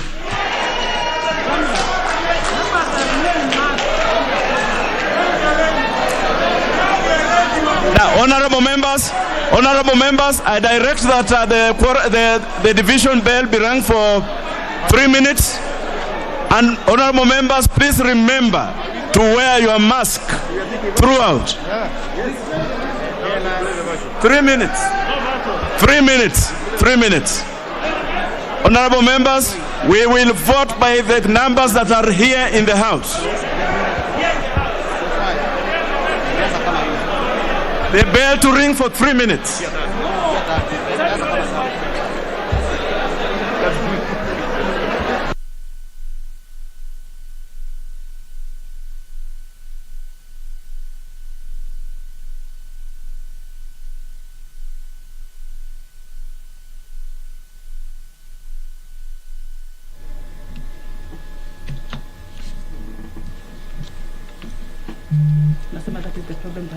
Honorable Speaker and the chair of this particular session, Honorable Chris Omulele, has ordered that the bell be rung for 3 minutes, and this also necessitates the closing of the doors of the chamber to allow members inside the chamber at the moment to vote on yet another division.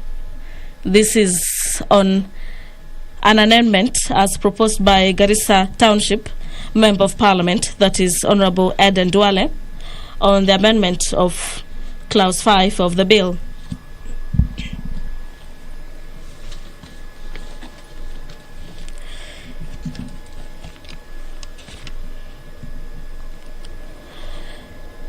In the bill,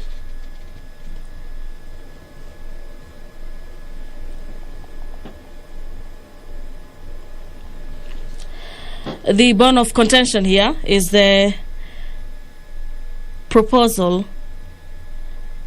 that there be an insertion of a new paragraph immediately after 5D,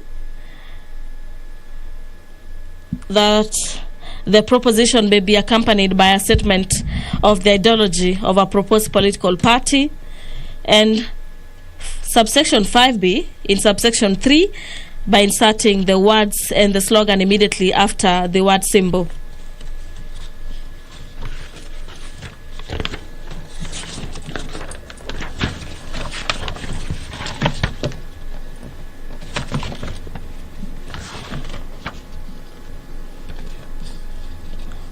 There was some mixed reactions. This is regards to the way the House voted in regards to that particular proposed amendment, with the Speaker ordering that each side has the numbers to force for a division.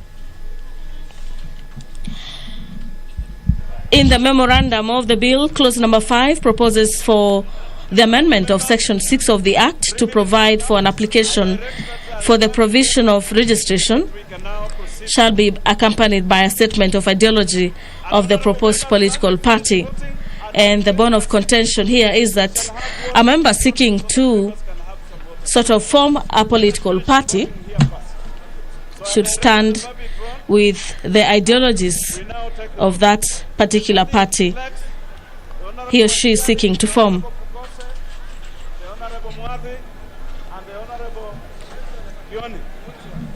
So let us proceed and vote, honorable members.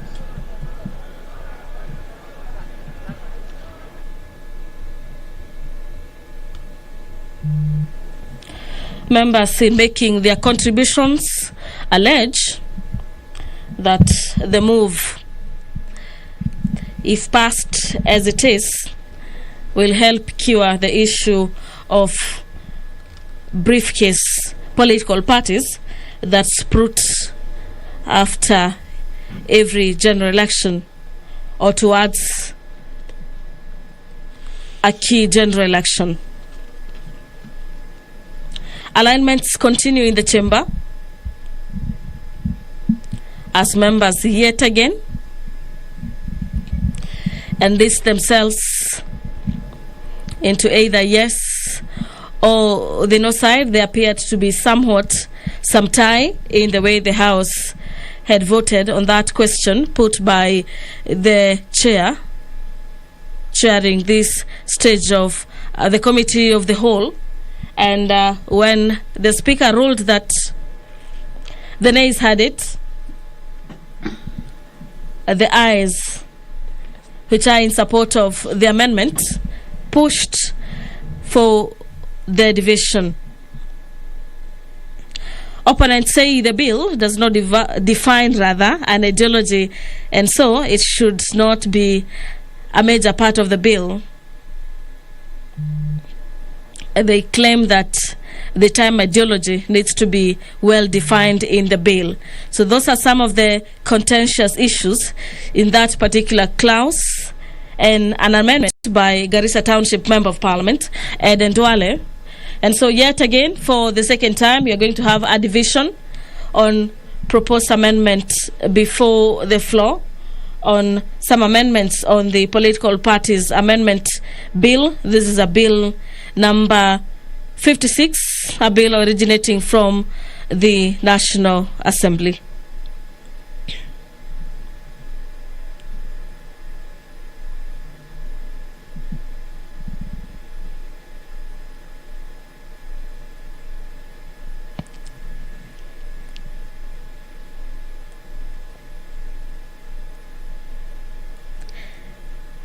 In the previous amendment on clause number 3, we had 123 against 118, and that was settled that way. And so, of course, members will be keen to see how the numbers are going to turn into this very second amendment that has pushed the House to the division. Amendments by Honorable Alice Wahome, the Honorable Member for Kandara, had to be withdrawn. She purposely withdrew her amendment, bearing in mind that the amendments were just somewhat supporting amendments on Clause 3 as proposed by Tigania West Member of Parliament.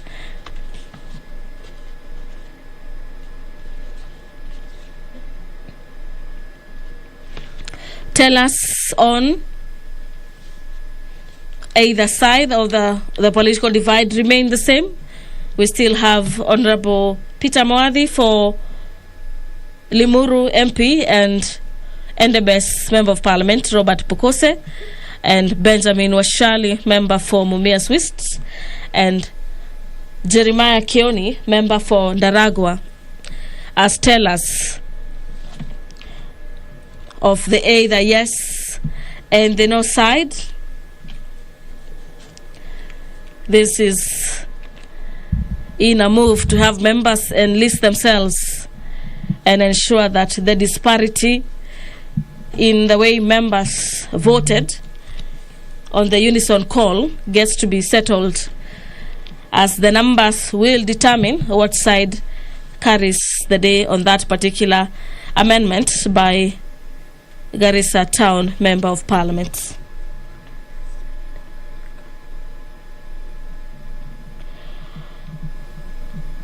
This clause 5 of the bill provides for amending of section 6 of the Act to provide that an application for the provisional registration shall be accompanied by a statement on the ideology of the proposed political party.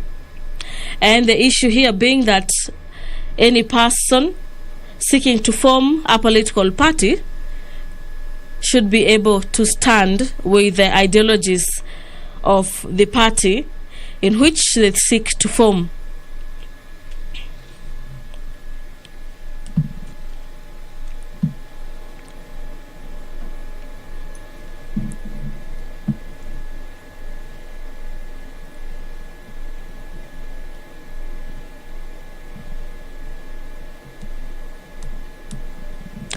In objecting to that particular proposal, MPs led by John Badi, who happens to be the leader of minority in the National Assembly,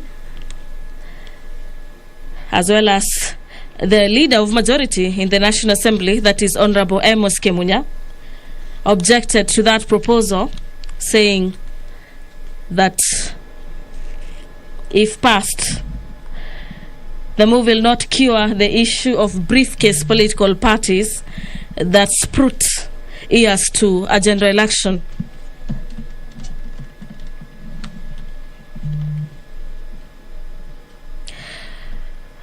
Those objecting to the proposal say that the move will enhance political discipline in political parties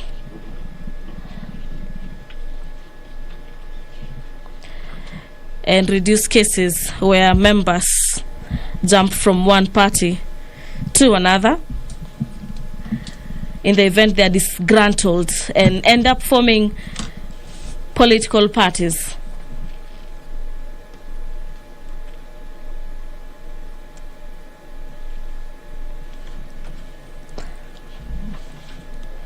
The business of the House is currently ongoing.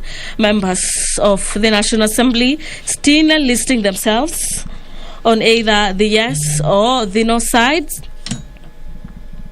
And this is in regards to the proposals by Garissa Town Member of Parliament on the provisions of the statement of the ideologies on the formation of proposed political parties.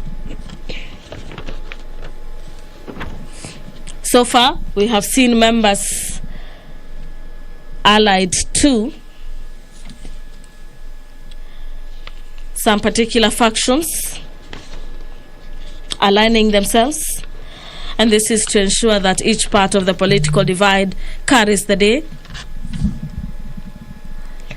in this very crucial Political Parties Amendment Bill 2021. This happening to be a very crucial moment for the House. And this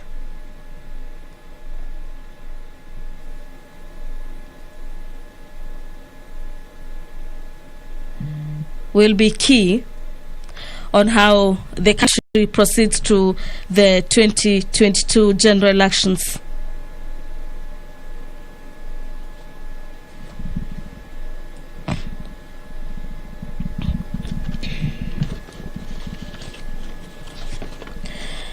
This is a bill that might see the House sitting for until probably the late hours in the evening, as the new clauses in the 27 clauses must be considered and voted on by the House. And in the event that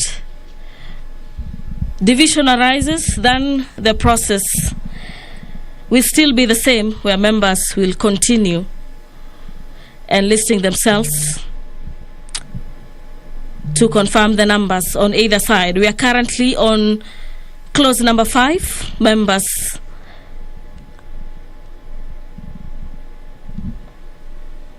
listing their names on either of the sides. Member for South Mugirango, Honorable Silvana Sosoro, intends to move amendments to the Political Parties Amendment Bill 2021. The bill is currently on the committee stage. The member for South Mugirango seeks to have that a proposed coalition party shall deposit a coalition agreement with the registrar for the registration as a coalition political party. Clause 6B, upon the receipt of the coalition agreement under subsection 6B, the registrar shall publish a notice in the gazettes and in at least 2 newspapers with nationwide circulation, inviting objections from either of the persons concerning the registration, this is of the symbol, relating to the registration of a coalition party. And further, in subsection 6B, deleting and substituting, therefore, with the following subsection, that the registrar shall within 14 days,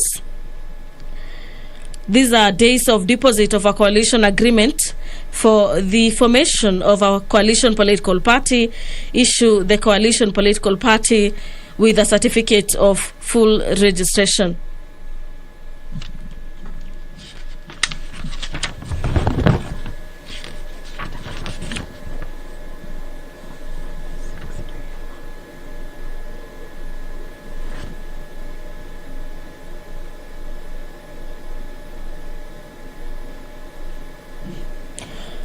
Previously, the provisions provided that the alteration contemplated under Section 1 shall be dealt with in accordance with the constitution of the political party, and the political party shall inform the registrar in the manner in which the objection was dealt with.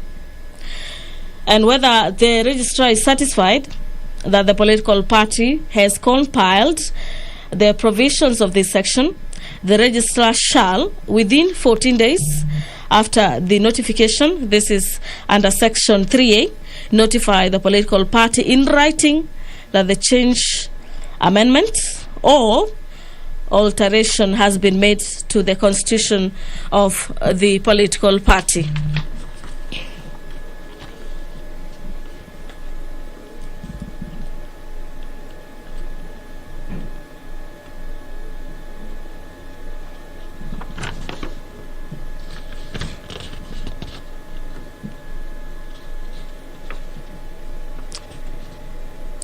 A definite and defining mood for members.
You have the numbers. Go and sit down.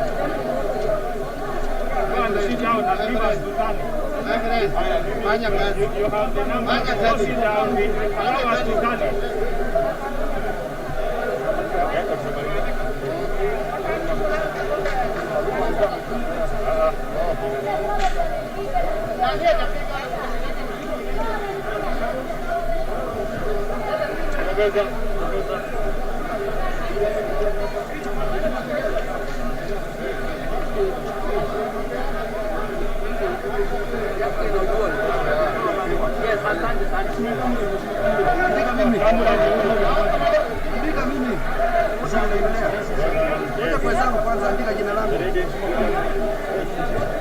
Yes, 1, 2, 3, 4.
What is the point of having tenants here?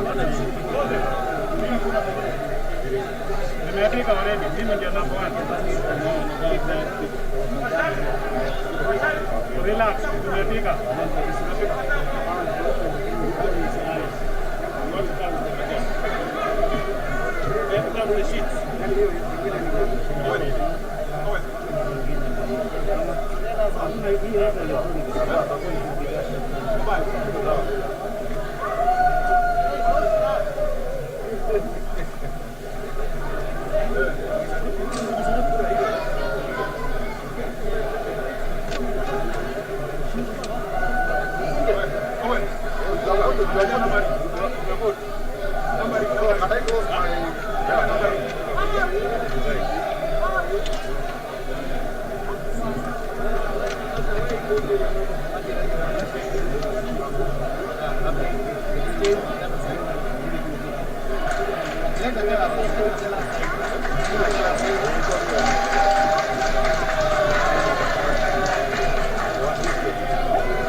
Honorable members, kindly resume your seats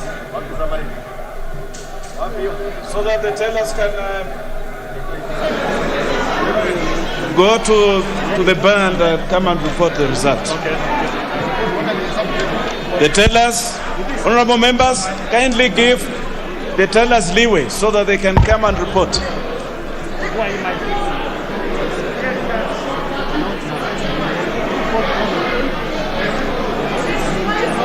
Order members, order members.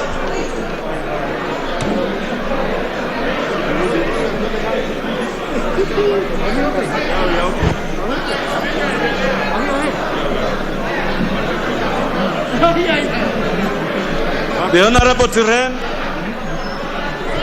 and the member for Tintret.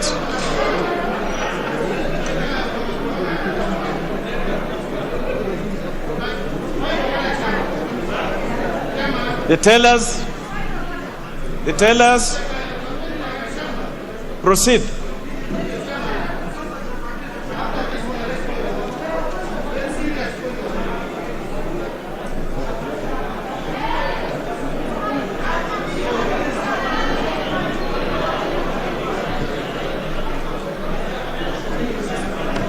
The tellers, you can now report. Give him the mic.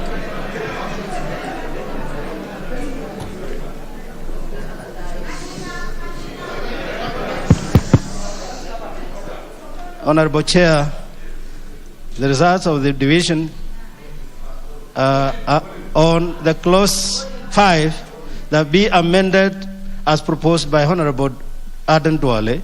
The results are as follows. Ayes 136, noes 150.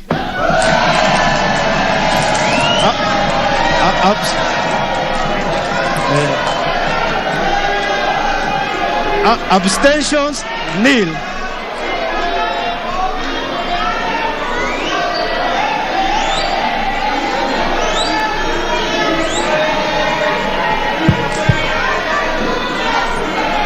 Honorable members, order.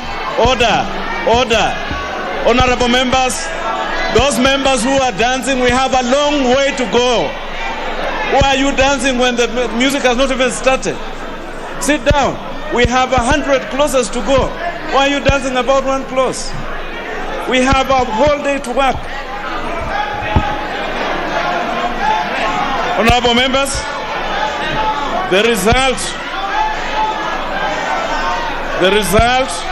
division on clause 5 to be amended as proposed by the Honorable Aden Duale.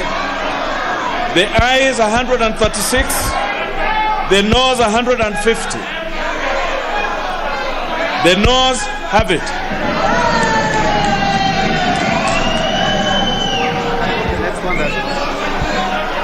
Let's make progress, honorable members.